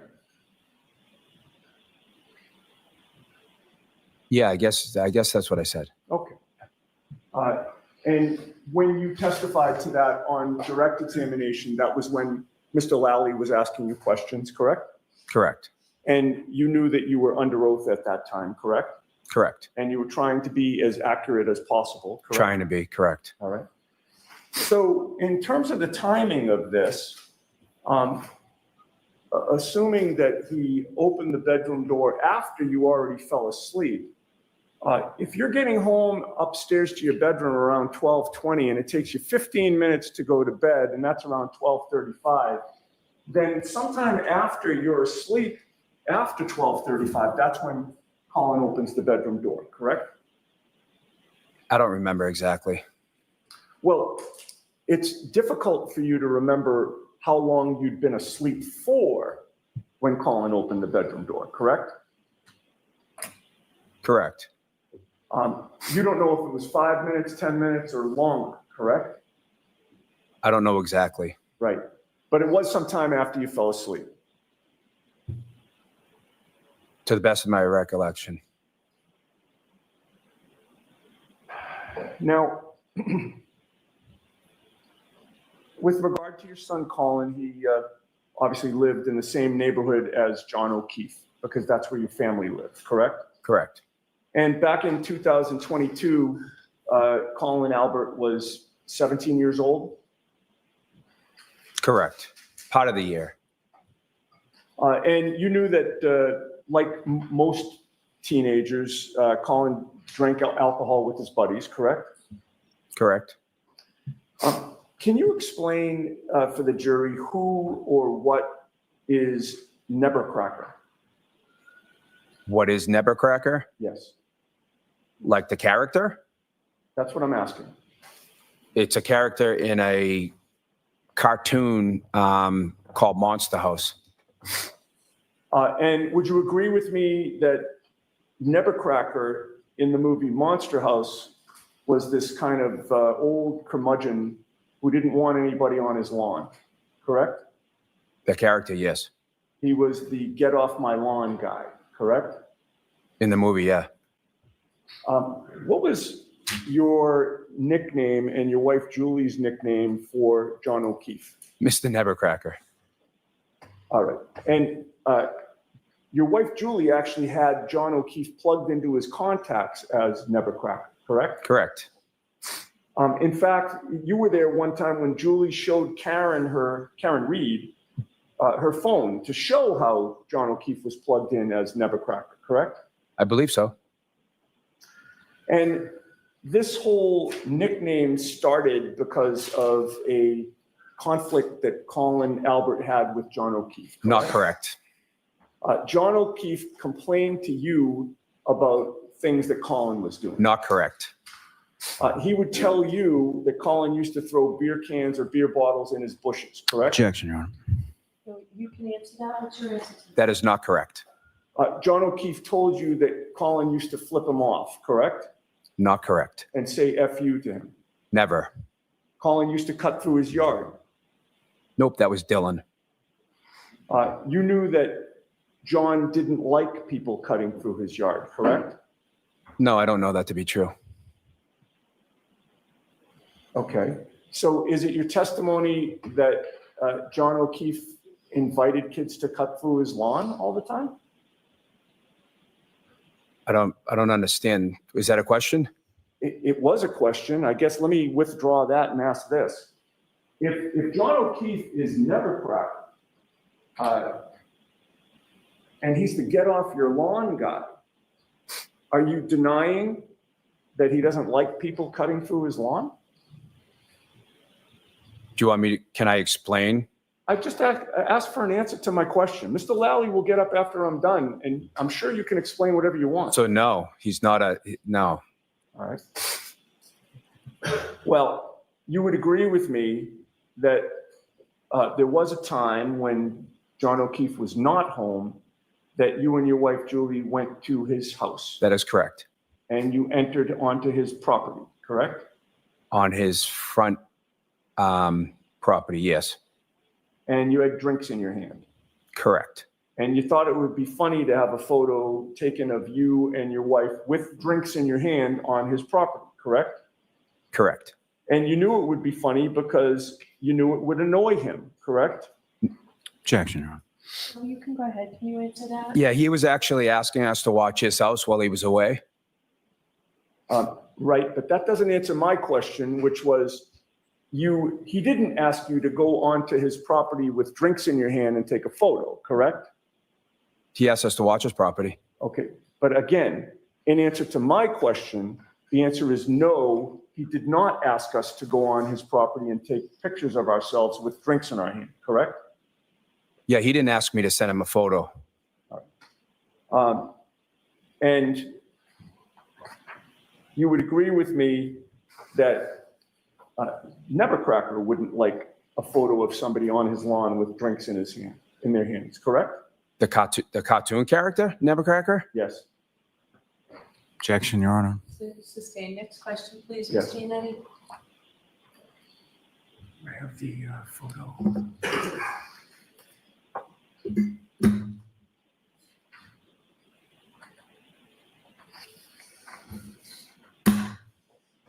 May I approach you? Yes.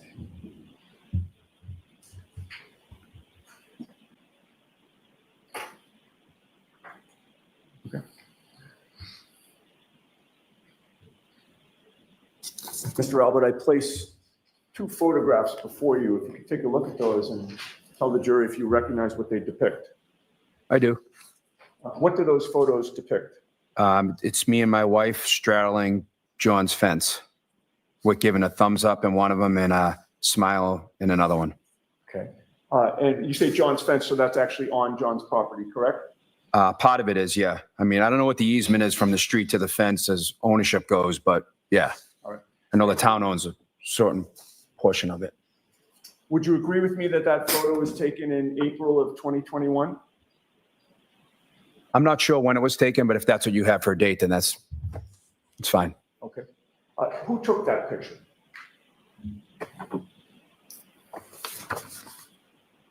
That's a good question. I have no idea. Where was your son Colin that night when you had that picture taken? I have no idea.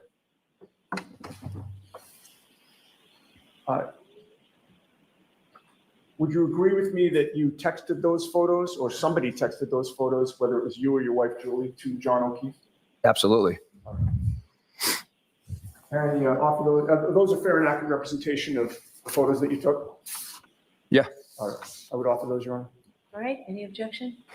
No, Your Honor.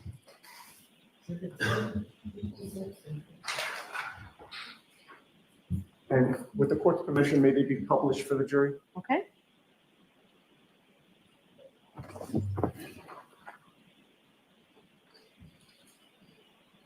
With regard to that first photo, is that, well, first of all, whose house is that in the background? That's John's. And that is you on the right and your wife Julie on the left? Correct. We have the second photo, please.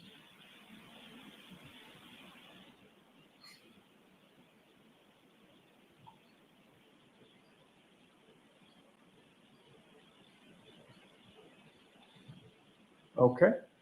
That is also John's house in the background there? Correct. And again, that's you on the right and Julie on the left, correct? Correct. Okay, we can take that photo now.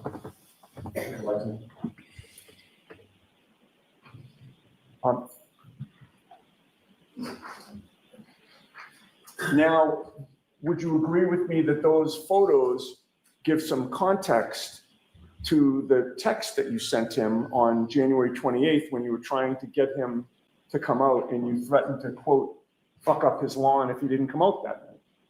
What do you mean give context to? Well, in other words, here you are texting him photos of you and your wife on his lawn, correct?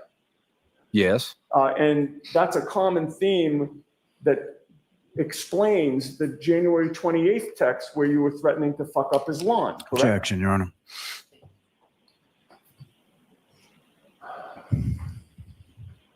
Okay. I just have one more area that I want to cover with you, sir. You previously confirmed that when you walked in your door on January 29th of 2022 after coming home from the waterfall, your son Colin was not home, correct? It's correct. At that time, you had no personal knowledge of where he had been that night, correct? That's correct. Since that time, you know that he was at your brother Brian's house that night, Brian Albert. It's correct. Your old home, correct? Where I grew up, yep. And you knew that address to be 34 Fairview Road. Correct. And you knew that that was the same house outside which John O'Keefe was found dead later that morning, correct? Correct. I may have a moment. Sure.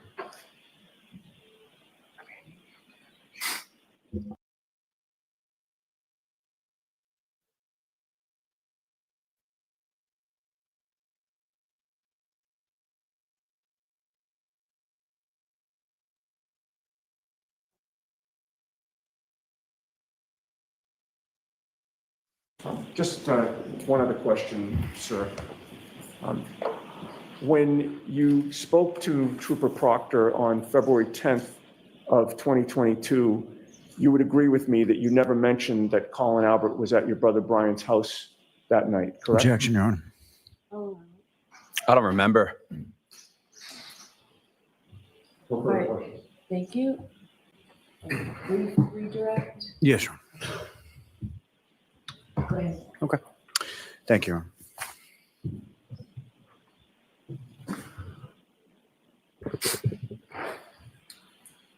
Now, Mr. Albert, you were asked some questions about being a selectman. Were you a selectman at the time on January 28th, 2022? No. About how long after that was it that you became? Sometime in April that the election was over, April, second week in April, maybe? So that's a photograph that you were shown with respect to yourself and the former Chief Berkowitz of the Canton Police.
When was that? It was a fundraiser, so it was probably like 2 or 3 weeks before the election.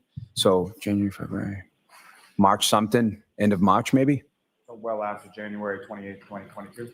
Yes, And you were asked some questions about your brother selling the house. Now, prior to your brother selling the house, you had sold your house, correct? correct. And why was that? Why was that? It just it made sense for us. You know, it was just a financial decision. Kids were getting older, is that correct? Yeah, One was in the Navy. Yep. Another was about to go to college. correct. And what, if any, relation did that have to your brother selling the house? So once he found out that I was selling my, Objection. No, I'm going to allow it. once he found out I was selling my house, he decided that it might be a good idea for him to sell his house. His kids were getting older. So I gave him my real estate's number, the guy who sold my house. And that selling of the house, was that something that you would discuss with your brother prior to January 28th, 2022? Yeah, soon after. Let's move on from that.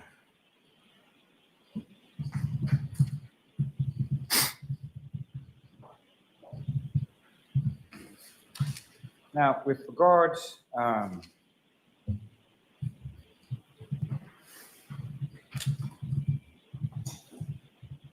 regard to your son Colin when he came home that night, you indicated that it was about 10 minutes after. Now, was that 10 minutes after you arrived home or 10 minutes after you got into bed? 10 minutes after I jumped into bed. Now, with reference to your son Colin, he came home, you saw him that night, correct? When he came home? Yes. Yeah, he just leaned his head in the door. And when he leaned his head in the door, did you, similar to what I had asked you about Mr. O'Keefe, did you observe any sort of injuries or anything like that to his face? No. Saw your son the next day as well? Yes. Did you observe any injuries to him at any point in None. time? And you mentioned that you went over to your brother Brian Albert's house and both he and Mr. Higgins were there, correct? Correct. As far as your interactions with both Brian Albert and Brian Higgins that following day, what, if any, injuries did you observe on them that night? None. Now, with regard to the Nevercracker, what was sort of the origination of that? It's a joke. It's so my son Dylan, who is my littlest one, he was cutting across John's lawn one day, coming home from the school, walking. This was before John had a fence that went this way, like on Pleasant Street. So it would just cut off like a couple of minutes. He ran across John's lawn one day. This is my littlest son, who I don't even know at the time. He might have been like 9, 10. I'm not sure exactly how old he was. And John yelled something to him. "Hey, kid, get off my lawn." So John was just making a joke. So Dylan got scared. He ran home and told my wife, Julie. And then Julie in turn called, called Jen maybe and said, "Hey, John just yelled at Dylan." And I think Jen reached out to John and John felt terrible. And John came down the street. John asked what kind of candy Dylan liked. And John brought Dylan a bag of candy and just said, "Hey, I was just kidding." It was just, so from that point on, we called him Mr. Nevercracker, and it was a joke between John. John thought it was funny. And Now, as far as those photographs that you indicated that you took on his fence, Yeah. sent to him when he was away, is that correct? correct. And that was after he'd asked you to watch his house Yeah. while he was away? Yeah. And how did he respond to those photographs? He thought it was hilarious. We actually showed him, other people, that photo too. They thought it was funny. All right, we're going to wrap it up, Mr. Lamb. One last question, Your Honor. So after you sent the text message as far as to come over here and then made the reference to his lawn, Mr. O'Keefe then came over to the water. Yeah, he came over after. Nothing further. Nothing Quick further. reject. All right, you are all set, Mr. Albert. And Thank you. Jurors, we're going to take a recess. It's not going to, just sit in there, let the jurors. It's not going to be too long because we're going to end. If the witness would just stay where you Yeah, are. please thank you. take it. Sorry, So sorry. That's okay. So- Jurors, if you'd fold your notebooks, please them on your chairs. Follow me. All right, here we go. So call about a 10-minute break because I want to get more testimony.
Thank you. Please be seated. Close back in session.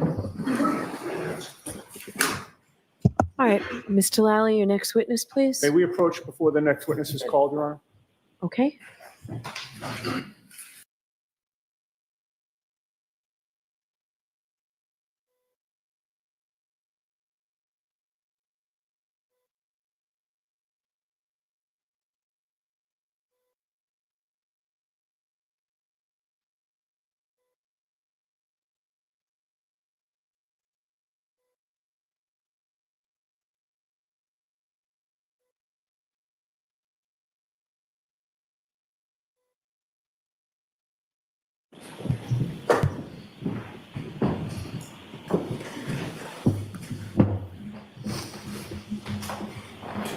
All right, so Mr. Lally, who's your next witness?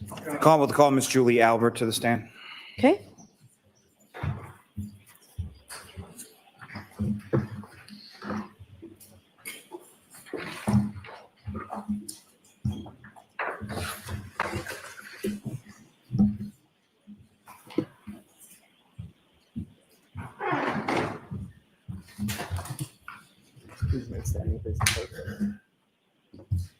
Raise your right hand, please. Do you solemnly swear the evidence you give the court and jury in the case now and here is the truth, the whole truth, and nothing but the truth, so help you God? I do. Thank you. All right, whenever you're ready, Mr. Lally. Thank you, Your Honor. Good morning. Good morning. Could you please state your name and spell your last name for the jury? Julie Albert, Albert. And where do you live, ma'am? I live at 22 Maple Street in Canton. And how long have you lived with us? A little over 2 years, And how long in total have you lived in Canton? my whole life, 48 years. And where did you live just prior to living on Maple? I lived at 7 Meadows Avenue in Canton. And how long a period of time did you live at 7 Meadows Avenue? 15 plus 20 years, about 20 years. And do you have kids? Yes, I have 3 boys. And are you married? Yes, I am. What's your husband's name? Christopher Albert. And your 3 boys, how old are you? My oldest, Christopher, is 25. My second son, Colin, is 20. And my youngest son, Dylan, is 16. And do each of them, where do they live? Do they live with you? They all live with me, yes. And your husband, does he work? Yes, What does he do? he owns a restaurant in Canton, What's the name of the restaurant? D&E Pizza, And where is that located? 618 Washington Street. Now, when you lived on Meadows Avenue, can you describe to the jury sort of, if you know, about how many houses were on Meadows? I would say maybe 8 on each side. And Meadows comes out to a main road, is that correct? Yes, Pleasant Street. And while you were living on Meadows Avenue, did you have occasion to come to know someone by the name of John O'Keefe? Yes, I did. And where did John live in relation to you? John's house was at the top of the street, and there was 2 houses between John's house and my house. And if you recall, about how long did you know John O'Keefe, or when did he move into Meadows? I think he moved in 2017-ish, maybe. And I've probably known him since maybe 2019. And how would you describe sort of your relationship with John O'Keefe? We were friendly. We were neighbors. You know, I'd see him all the time coming in and out of the street, and because he's at the top of the street when I pulled out of the street. And we were friendly. And in addition to you knowing Mr. O'Keefe, were there other sort of people that that knew you that also knew him? Yes, yes. Who were some of those people? Well, I knew John through Jennifer McCabe. And who is Jennifer McCabe? She's one of my closest friends. Now, you knew that John had 2 children that he was guardian for? Yes, And you were familiar with both his niece and his nephew? yes. Now, at some point through Mr. O'Keefe, did you come to know somebody by the name of Karen Reed? Yes, when about was it that you met Ms. Reed?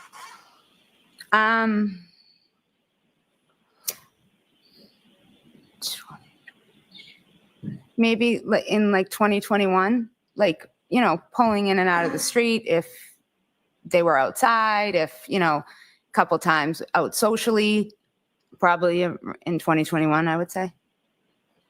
And if you could, just so we're clear, do you see Ms. Reed in the courtroom? Yes, between her lawyers right over there. That's a record of like identification presented Okay. by the witness.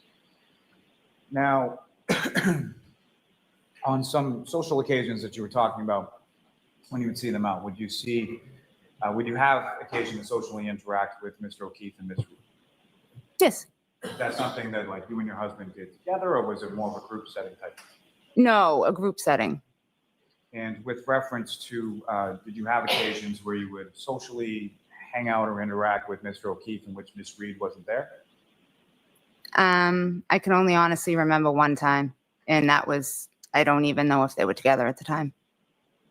And had you ever socially interacted or spent time with Ms. Reed separate and apart from Mr. O'Keefe? No. Now, if I could turn your attention to January 28th, 2022. Do you recall that day? Yes. Do you recall what day of the week it was? Friday. And what, if anything, did you have plans for that particular evening? The next day was my nephew's birthday. So we were a bunch of us were going to go out that night, the night before, to a bar in Canton. By the night before, you mean the night before his birthday? Yes. And that nephew, what was that nephew's name? Brian Jr. And if you know about how old was he turning, or well, let me start with this. How old is he now? He's 24. So just turned 24 a few months ago. January. Yep. And so he would have been turning, what, 22 at that point? Yes. And when you say we had plans to sort of go out, who was the we? Myself, his mother, Nicole, my niece, Caitlin, and a couple of Brian's friends. Now, and you mean Brian Jr.'s friends? Yes. And so Brian Albert Jr. has a mother named Nicole Albert, is that correct? Yes. And how is she related to you? She's my sister-in-law. Our husbands are brothers. So your husband Christopher has a brother? Brian. Brian. Okay. And that would be sort of Brian Sr. for lack Yep. of a better term. Yep. Your husband Christopher, how many siblings does he have? 6. And Brian is the oldest? The oldest, yes. And so there were plans to go out that evening, the day before Brian Albert Jr.'s birthday, correct? Yes. And what were the plans? What did they sort of consist of? We were just going to go to Waterfall. And is Waterfalls, where is it? It's a bar in Canton on Washington Street. And from your husband's pizza shop at D&E to the Waterfall, about how far away are the two from each other? Very close. I mean, 200 steps maybe. You can, very, very close. Same side of the street or No, opposite? opposite sides. Now, when it came to that day, where did you go? Did you go to the Waterfall first or somewhere else, or if you know? I went to my sister-in-law Nicole's house to pick her up. And do you know the address where your sister-in-law and your brother-in-law lived? 34 Fairview, where they lived, 34 Fairview Road. And that was somewhere that you had been numerous occasions before? Yes. And when you arrived at 34 Fairview Road, you went inside the house? I think I went inside for a moment, yeah, just to wait. And do you know who, if anyone, did you see in there that you knew or recognized or didn't recognize? I know my niece Caitlin was in there, my nephew Brian.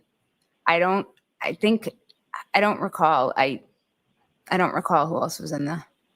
Your sister-in-law, Nicole, was she there? Yeah, she was ready to leave. Yep. And when you left, I'm using sort of you in the plural. So you drove, is that correct? I drove.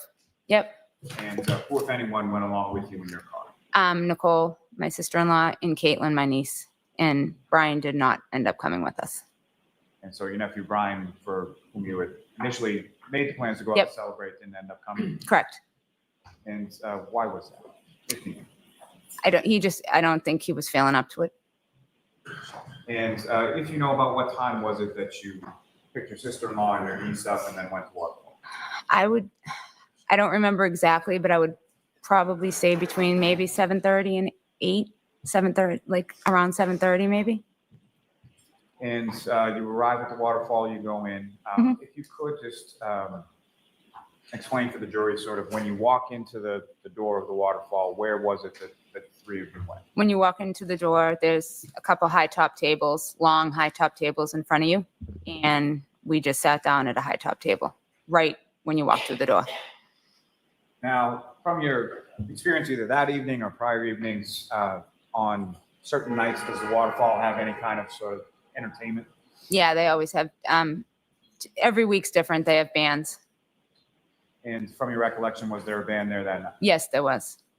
And do you recall where you were seated in relation to the band? I was sitting at the end of the high top table closest to the door that you walk in. And the band was to the right of me against a wall and kind of like an alcove, like a little against the wall. And when you went there, was the band already sort of set up and playing, or did that happen later? I think they set up while we were there. I think. And so initially when you go there, do you go there and just have drinks, or did you eat something, or what? We ate, and yeah. And while you were there, as far as during sort of the meal portion of it, was there anyone else that joined you? I know my niece's boyfriend, Tristan Morris, came. I don't remember exactly when it was during that, but I know he was there. And then during the meal part, I don't think during the meal part anyone else, I don't think. So you recall, as far as the meal part was concerned, it's you, your sister-in-law Nicole, your niece Caitlin, and her boyfriend Tristan. Correct. And Mr. Morris, did he stay for any extended period of time, or when was it that he left? I know he stayed for a little bit, but I honestly can't remember what time exactly he left. Now, your husband, was he working on that day? Yes, he was. And had you been in communication with him as to where you were going to be? Yes. And so the plan was basically for him to meet you at the waterfall when he was done with work. Correct, yes. And if you know, about what time was it that your husband, Christopher, came over to the waterfall? Maybe not 9:30, 10, maybe. I don't And remember want you to exactly. guess, just Yeah. you know approximate time. Yeah. So at some time around 9:30 or so, your husband Christopher comes over to the waterfall? Yes. And what, if anything, did he do when he got there? I Let me ask came you, in, yeah. he came in, did he get anything to eat, anything to drink? Yeah, he probably ordered a drink and just stood by the table, I would think. And you and the people in your group, were you drinking that night? Yes. What is it, do you recall specifically what you had to drink? I think I had just a couple glasses of wine. And your husband, do you recall specifically what he had that night? What he would drink is Miller Lite. And that's sort of typically what he would drink when he Yes. was out? Yes. And your sister-in-law, Nicole, do you recall what she was drinking? I would assume White Claw, a White Claw. And same question with regard to your niece, Kate. Yes, probably White Claw as well. Now, while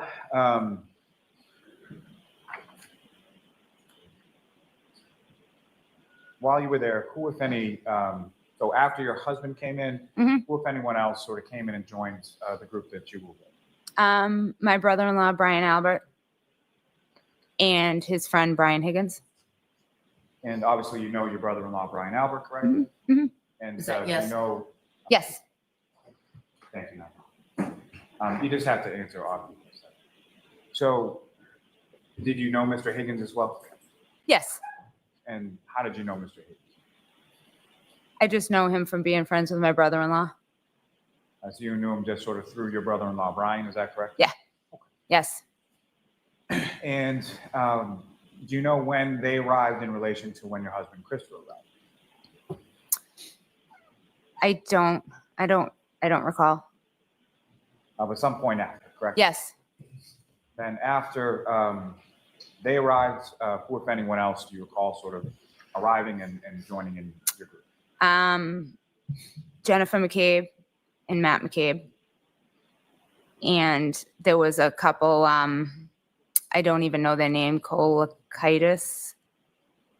They arrived. I don't know their first names. And John and Karen arrived shortly after that. And just so we can clear up people, as far as Jennifer McCabe, you've already mentioned her, and Matthew, was that her husband? Yes. And the other couple that you were talking about, or sort of guessing their names, had you ever met them before? No. Nope. Not anybody that you're particularly friends with or anything like that? No. I know them, who they are, from seeing them maybe at a sporting event or something, but I've never been introduced to them. And when you say sort of sporting events in relation to what? If they were at like a basketball game and I was at a game, like I've just seen them around. I'm assuming probably sporting events, probably a basketball game. And I'm sure it's pretty well understood with this. I just want to clarify. So when you say sporting events, these are kids' sporting events? Kids sporting events, yes. And so which kids' sporting events would you be at that you would see this couple that you didn't know? Your kids or something? No, Jennifer McCabe's kids. Okay. So you would go to sporting events for Jennifer McCabe's kids and see this couple? Yes. And if you know about how long after this Brian Albert and Mr. Higgins arrived, did the McCabe's and this other couple arrive? I don't remember exactly. But after Mr. Albert and Mr. Higgins, correct? Correct. Now, then you mentioned Mr. O'Keefe and Ms. Reed came in at some point as well? So you And- have Yes. to make sure you say yes or no, okay? And the other thing you say, I assume or I guess, don't answer. If you don't know, you don't. And if you know, about what time was it that Mr. O'Keefe and Ms. Reed came? Before 11 o'clock? And we're on stand for one other. Simon's good one.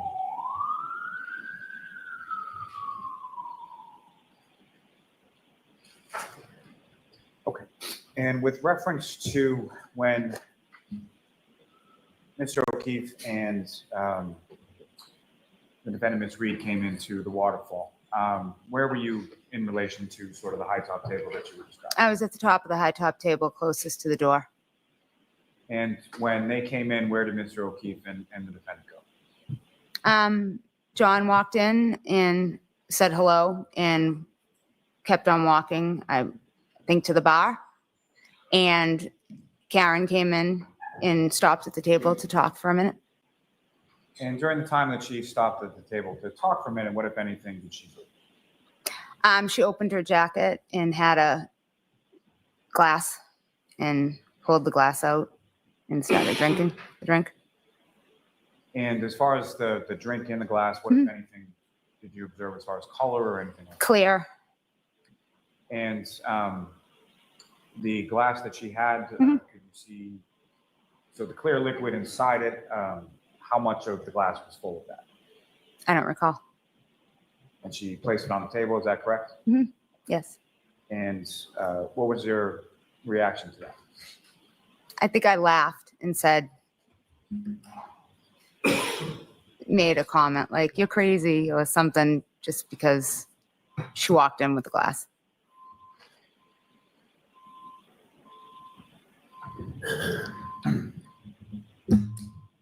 Now, did you know where Mr. O'Keefe and Ms. Reed had been coming from prior to them getting to the waterfall? Yes.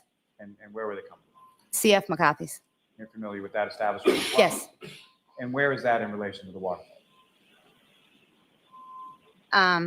It's maybe 200 steps right next to my husband's restaurant. So on the same side of Opposite Washington side. Street? Opposite side. On the same side of Washington Street as your husband's restaurant? Yes. In the same vicinity from D&E to Waterfall, CF McCarthy's Yes. Water. Yes. Now, over the course of the evening, did you have occasion to see Mr. O'Keefe. He was at a bar. He had something to drink. Is that correct? Can you repeat that? Over the course of the evening, did you have occasion to observe what, if anything, Mr. O'Keefe was drinking? No, I don't believe. I left very shortly after they got there. And so you left fairly shortly after they arrived? Yes, And if you know about how much time are we talking? maybe 10, 15 minutes. And why is it that you left? I had a terrible migraine. From the band being so close? Yes, And when you left, where did you go? home. And when you got home, as far as your children on that evening, who was home, who was out, if you know? My youngest son was home, and my oldest son didn't live at home. He lived in California at the time. And my middle son was not home. And so your oldest son, Christopher, he was in the Navy at that point? He was in the Navy, and he was stationed in San Diego, yes. And so your middle son, Colin, he was out. Did you know where he was? Yes, he was at, I believe, his friend Michael Leonetti's house. And at some point, did you learn that Colin had gone from that person's house to somewhere else? Yes, Is this him communicating with you? yes, And that other place that he went to, do you know where that was? yes. My brother and sister-in-law's, Nicole and Brian Albert's house on Fairview Road. And was that in relation to your nephew and his birthday? Yes. Now, while you were, if I could take it back to the waterfall just for a second. So while you were at the waterfall, obviously you see Mr. O'Keefe and Ms. Reed come in. Do you recall what Mr. O'Keefe was wearing? I know he had a hat on, he had jeans on, and he had something with a hood. And from your observations, did you ever see him with like a winter coat or jacket or anything like that? I did not. And with regard to the clothing that you observed him wearing, what, if anything, did you observe as far as the condition of that clothing? And that, I mean, was it torn? Was it disheveled? Anything like that? No, nothing that I remember. And with regard to Mr. O'Keefe, as far as his appearance, what, if anything, did you observe about him as far as injuries or anything like that? Nothing. Now, with reference to your group as far as at the waterfall, how would you describe sort of the overall demeanor or tone of the group and what was going on then? Just normal. I thought it was just normal. Sitting listening to a band. So at least during the time that you were there were no sort of arguments or disagreements or anything like that? Nope, nothing. And specifically to Mr. O'Keefe and the defendant, Ms. Reed, while you were there, during the short time that you were there, when they were there, did you observe anything as far as any arguments or disagreements or anything like that? No, I did not. Now, at the time, so during that time between when they arrived, you mentioned that John went up to the bar, correct? Yes. And where did the defendant go? She talked to me at the top of the table for a few minutes, and then I believe she made her way down the table to either Jennifer McCabe or the couple that was at the end of the table to speak with. And was it during that period of time that you had enough with the migraine and went home? Yes, I left very, very shortly after that. Now, during the time that you were there and you were speaking with the defendant down sort of your end of the table, what, if anything, was discussed as far as sort of where to go, what to do after the water? I do know that, I do remember, I'm sorry, that Karen had asked if we could go back to D&E, my husband's store, and make pizza, because that's something we frequently do if we're out at the end of the night, if we're hungry. And was that something that you had discussed with Ms. Reed either on that date or on a prior day? I believe we discussed just that we went there once, and we said next time she'll have to come with us. And was that something that was discussed as a possibility or something that was going to happen that night? I think right away, I just wasn't going to do that because I wasn't feeling well. And I think I might have said, talk to Chris, because I wasn't going to do it. And is that something that she mentioned over the course of that evening once, more than once, or something? Just once to me.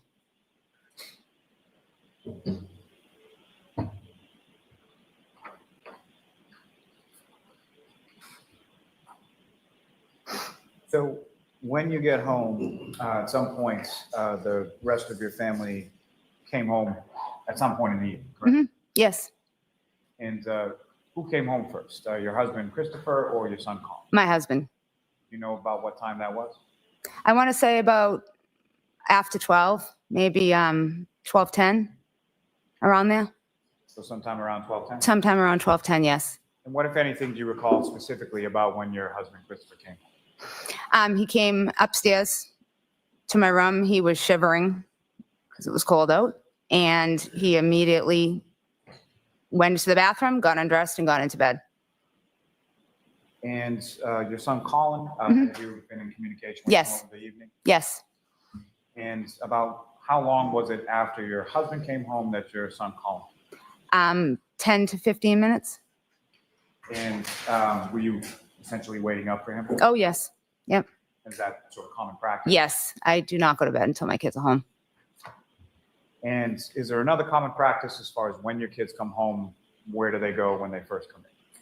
They immediately will always come in the door, maybe grab a water out of the fridge and come upstairs and give me a kiss goodnight and tell me that they're home. Now, did that happen on this occasion? Yes. And so Colin came into your room at some point? Yep. He came right upstairs. Yes. And when Colin came into your room and he came upstairs, did you have occasion to observe him as far as talk to him, obviously? Yes. We talked for a minute. He asked me if I was feeling better. And yeah, we talked for a moment. And during that conversation that you had with Colin, similar to what I had asked you with regard to Mr. O'Keefe, what, if any, injuries or anything did you observe on your son, Colin? None. And fair to say the next day, at some point, you talked to and had interaction with your son? Yes. What, if any, injuries or anything did you observe? None. None. So I know this is sort of hard, so wait till Mr. Lally finishes his question Okay. before answering, okay? Mhm. Thank you. Now, after your son Colin came home, and you eventually went to bed, is that right? Yes. And turning your attention to the next morning, the Saturday morning of the 29th, about what time was it that you woke up? I woke up about 8-ish. And with regard to your nephew, Brian Jr., whose birthday it was now on the 29th, what, if any, sort of tradition do you have with respect to him this birthday? Every year on his birthday, I go to Dunkin' Donuts. I get him 6 donuts and I bring them to the house and I leave them there with a card before he gets up. So when he wakes up, they're there. I've been doing it for years. And is that what your intention was on this morning as well? Yes. Is that what you did on that? Yes. Now, when you woke up, probably like most people, at some point did you look at your phone? Yes. And when you looked at the screen to your phone, what, if anything, did you see? I had a missed call from my friend Jen McCabe. And was there any sort of notation in regard to the missed call as to what time that missed call had come in? But it was 5:55 maybe. So sometime earlier in the morning. Early morning, yes. And beyond the missed call, was there any other sort of stamp or notification on the phone as far as a voicemail, text message? Nope. I'm sorry. No, there was not. And not from Ms. McKay, correct? Correct. And not from anybody else? Correct. And at any point in time on that morning over the phone, did you speak with Ms. McKay? No, I did not. And did you call her? So you didn't call her back or anything like that? I did not. And so after you wake up, at some point you go to Dunkin' Donuts and get the 6 donuts? Yes. And where did you go with those? I drove to 34 Fairview. And when you arrived at 34 Fairview, where did you park in relation to the house? I pulled into the driveway. And when you came up to the house and you were driving to the house at this point, what was the weather like? It was coming down. The snow was coming down pretty good.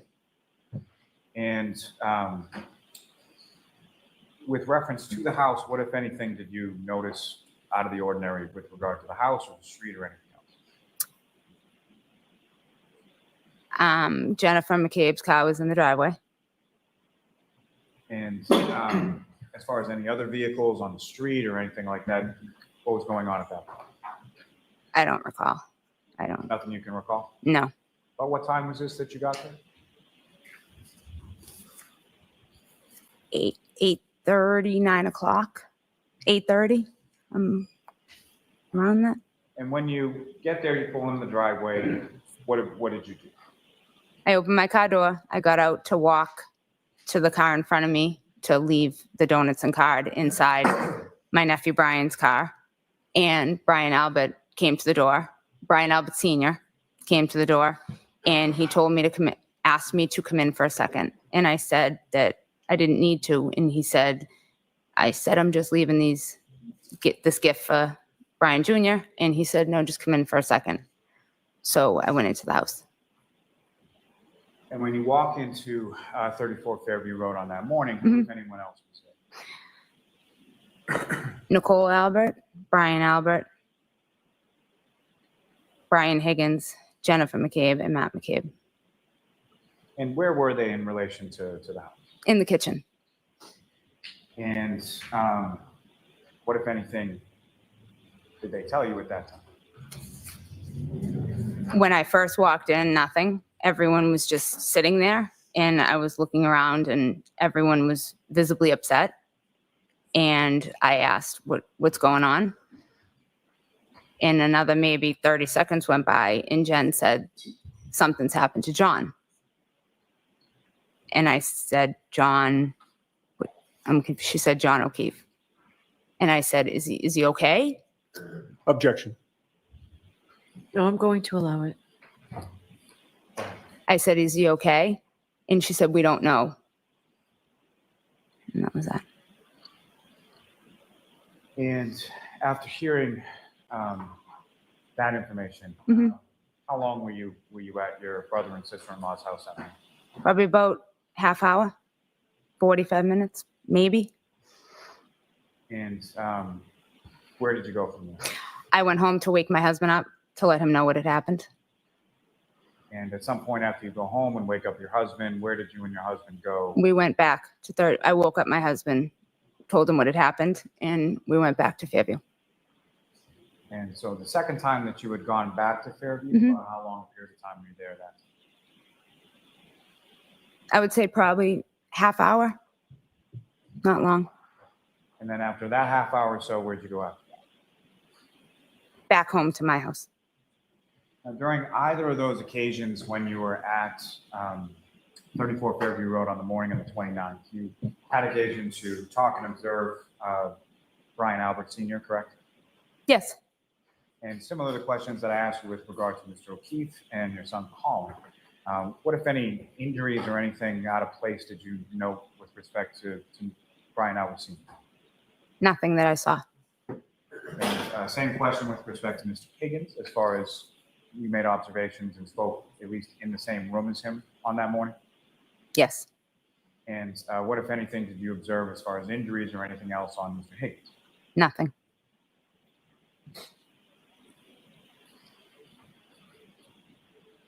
When you woke up your husband that next morning, your other two sons, being Colin and Dylan, they were at home still? Yes, they were at home still asleep. And with regard to when you went to Fairview, came back with your husband, went back to Fairview, and then came back again, were they still asleep? I don't remember. You recall, well, let me put it this way. As far as your sons, did either of your sons come back with you to Fairview Road that day? No, they did not. And do you recall whether or not either Colin or Dylan was awake when you left the second time to go to Fairview? I don't.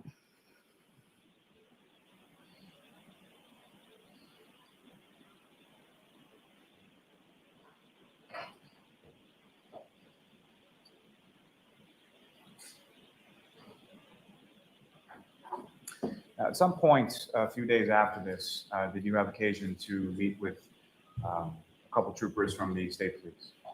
Yes, I did. They came to my home. And when you say they, how many of them came to you? There were two. And you spoke to them that day in reference to what you had observed at the waterfall, everything you just testified. Yes, I did. May I have one moment, Your Honor? Yes.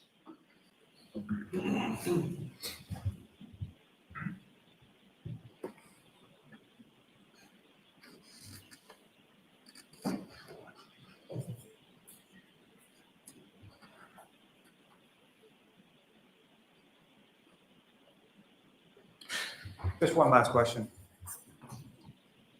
When you, Mrs. Alba, when you came over to Fairview Road that first time with the donuts, as far as the inside of the house, what, if anything, did you observe as far as the condition of the home or anything about the home that seems abnormal or out of place or off, from the evening before when you were there?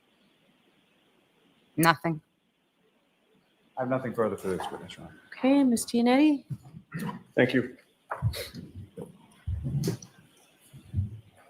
Good afternoon, Ms. Albert. Good afternoon. You and I have never met, correct? Correct. I just wanted to pick up on a question and an answer that Mr. Lally asked you and that you responded to.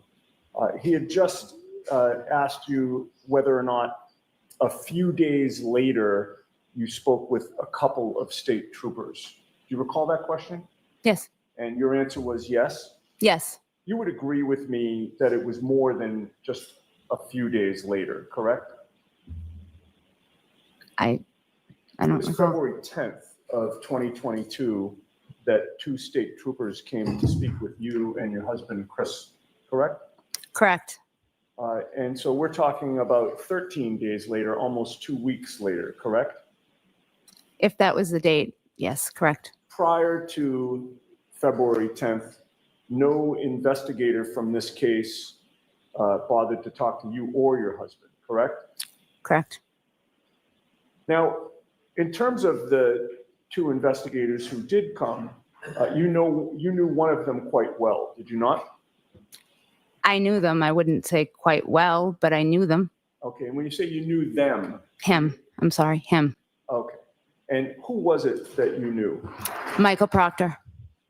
Michael Proctor was the brother of one of your close friends, correct? Correct. You're close friends with Courtney Proctor, correct? I am. And by the way, your maiden name is Daniels, correct? Yes, it is. And you have a sister, Jill Daniels, correct? Yes, I do. And you would agree that Jill Daniels is also lifelong best friends with Courtney Proctor, correct? Yes, she is. And in terms of your relationship with Courtney Proctor, you socialize with her, do you not? Objection. Do you? Occasionally, yes. Go out for drinks with her, correct? Yes. You've attended parties with her, correct? Yes. You've also provided childcare for her children, correct? Yes. Objection. I'll strike. All right, I'll see you at sidebar on this, Ms. Giannetti. No, everybody.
So, Ms. Albert, you provided childcare for Courtney Proctor's children? Objection. You need a time frame, Mr. Unanimo. Have you ever provided childcare for Courtney Proctor's children? Objection. So you need a time frame. Before January of 2022, did you provide childcare for Courtney Proctor's children? Yes, When?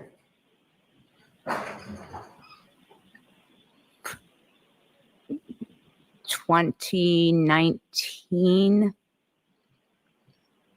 2019. Just that 1 year? Yeah, it was pre-COVID.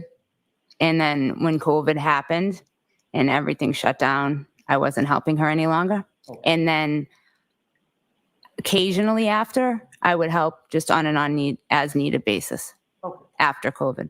And during that year of 2019, how often did you watch her children? 2 days a week. And she had a boy and a girl? Correct. What were their names? Jack and Caroline. And Jack and Caroline were Trooper Proctor's niece and nephew, correct? Yes, The Proctor family entrusted you with the care of their children, correct? Objection. It's sustained as asked. You know that Michael Proctor is a state trooper, correct? yes, You knew that he also was from Canton? yes, You knew his wife, Elizabeth Proctor? yes, And you were also aware that Courtney Proctor had recommended you to also watch Michael Proctor and Elizabeth Proctor's children, correct? Objection. Move to strike. That objection sustained. But you go back a long way with Courtney Proctor, correct? correct. In fact, you were certainly at her wedding, correct? Objection. Sustained. Your son was a ring bearer at that wedding. Objection. All right, so we'll sustain that through this witness. You've spent time at Michael Proctor's childhood home, have you not? Yes, You've been to the pool at the Proctor's house, correct? yes,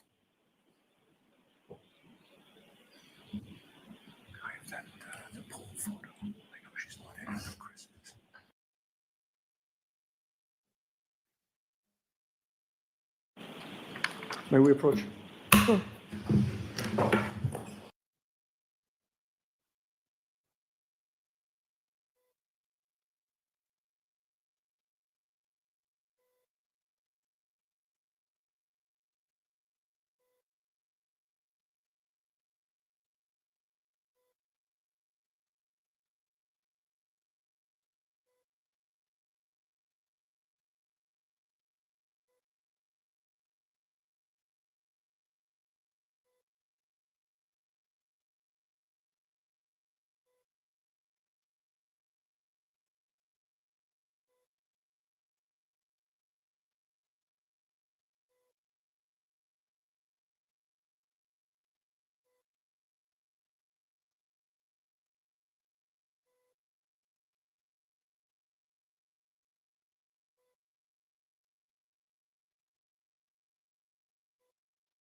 How many times have you been to the Proctor's pool? I'd say maybe a dozen. And you've certainly taken your children there as well. Yes. Colin has been to the Proctor's pool. Yes. And you've seen Michael Proctor's mother and father at that pool, correct?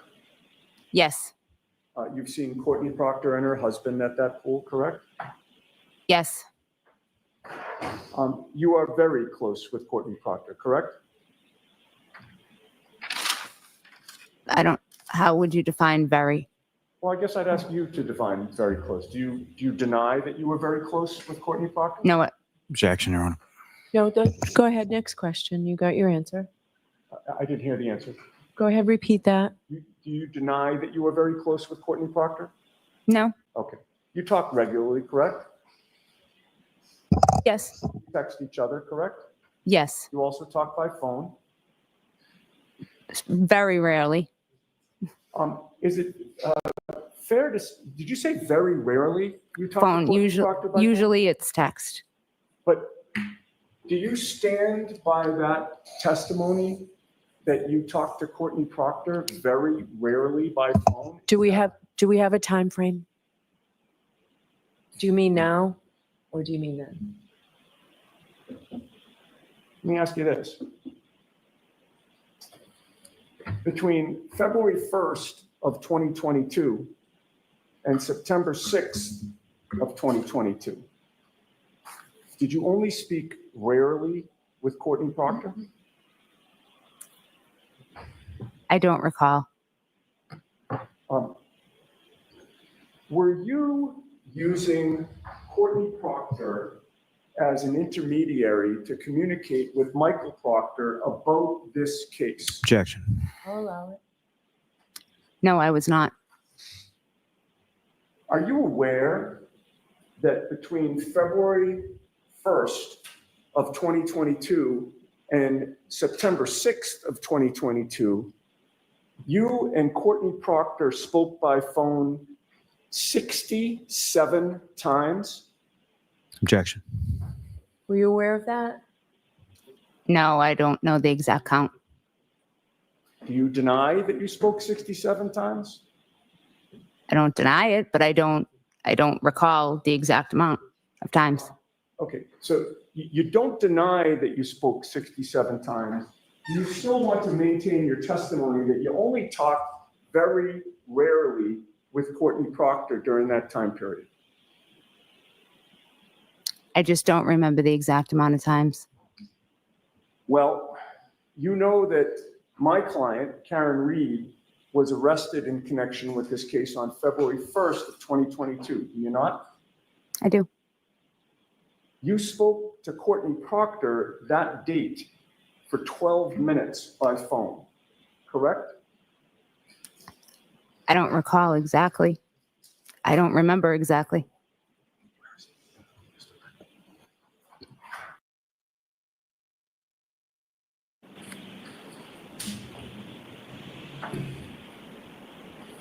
May I approach? Sure. Before I approach, your memory's exhausted as to whether you spoke to Courtney Proctor that day, and if so, how long the two of you spoke? Yes.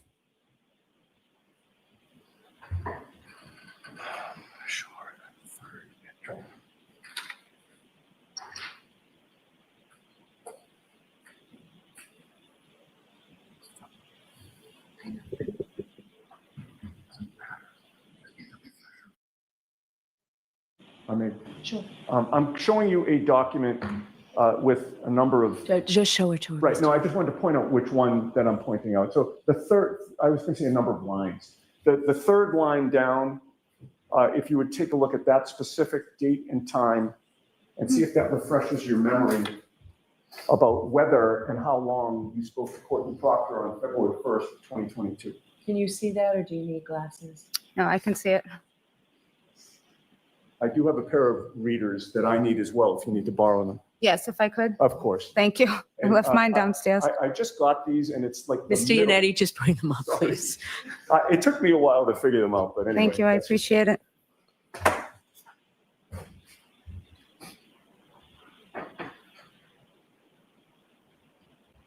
It's the third line down. Third line down. Yes, I see it. I don't recall. Okay. It's a long time ago. Thank you. And you say that having seen this record, it does not refresh your memory that you spoke to Courtney Proctor for. Don't, it does not refresh your memory. That's where you have to leave. Did Courtney Proctor tell you the day of my client's arrest on February 1st that she had been discussing the case with her brother that day? Objection. Sustained. Did you speak to Courtney Proctor that day in any fashion? What day exactly? The day of my client's arrest on February 1st of 2022. That was on the sheet you just gave me? It was. Well, I did, obviously, if it was on that sheet. Okay. And when you talked to her, did she tell you that she had discussed the case with her brother? Objection. Sustained. Were you notified that Karen was going to be arrested? Objection. Sustained. What did you discuss? I don't recall. The next day, February 2nd of 2022, was the day that my client was arraigned back in Stoughton District Court. Do you recall that? Yes, I do. You spoke to Courtney Proctor 3 times that day before my client's publicly televised arraignment at 9 a.m. Did you not? Again, I don't remember. After the arraignment, you spoke to her again for 27 minutes, beginning at 10:58 a.m. Did you not? I don't recall. Okay. So your testimony is, well, strike that. My client's arrest was pretty big news in Massachusetts, wasn't it? Objection. Sustained. You were aware that my client had been arrested, correct? Yes, I had seen it on the news. You were aware that she was being arraigned the very next day, were you not? Yes.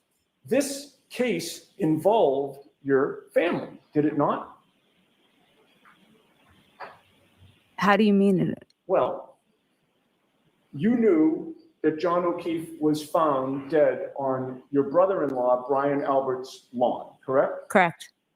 So necessarily, your family was involved in this case, correct? Somewhat, yes. And you knew that ultimately you'd probably be talked to by investigators from this case, correct? I assume so, yes. Right. Didn't happen for 13 days, but ultimately they did come, correct? Yes. So this case had to have been pretty big news within the Albert family, was it not? Well, yes. Yes. You were discussing it with your husband, correct? Yes. You were discussing it with your other relatives, correct? Yes. You were discussing it with your friends, correct? I don't know about my friends, but Okay. Yeah. So is it your testimony that with all of this going on, you confined your discussions about this case just to your specific family members? not necessarily. No, I mean, clearly, you would have talked to Courtney Proctor about this, correct? Objection. Sustained. So folks, why don't we end here, right? Ms. Albert, you'll have to be back tomorrow for your classes. And jurors, the 3 cautions, please do not discuss this case with anyone. Don't do any independent research or investigation into the case. If you happen to see, hear, or read anything about the case, please disregard it and let us know. I'll see counsel at our other jurors. Thank you very much. Jurors is closing your notebooks and leaving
Okay. See you tomorrow morning. All rise for the court, please.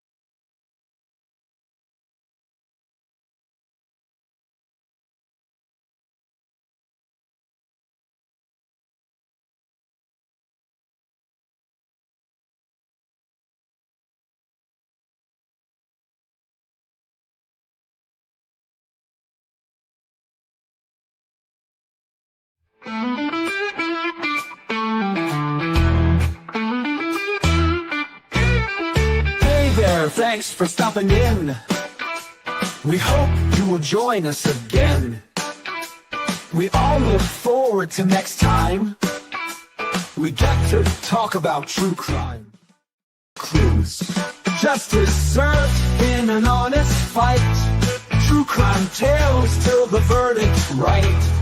Solving more than just trivial quests, where sentences rule and the defense rests. Our true crime family is great. All types of topics we debate. Smash that like and ring that bell. Hit subscribe, you might as well.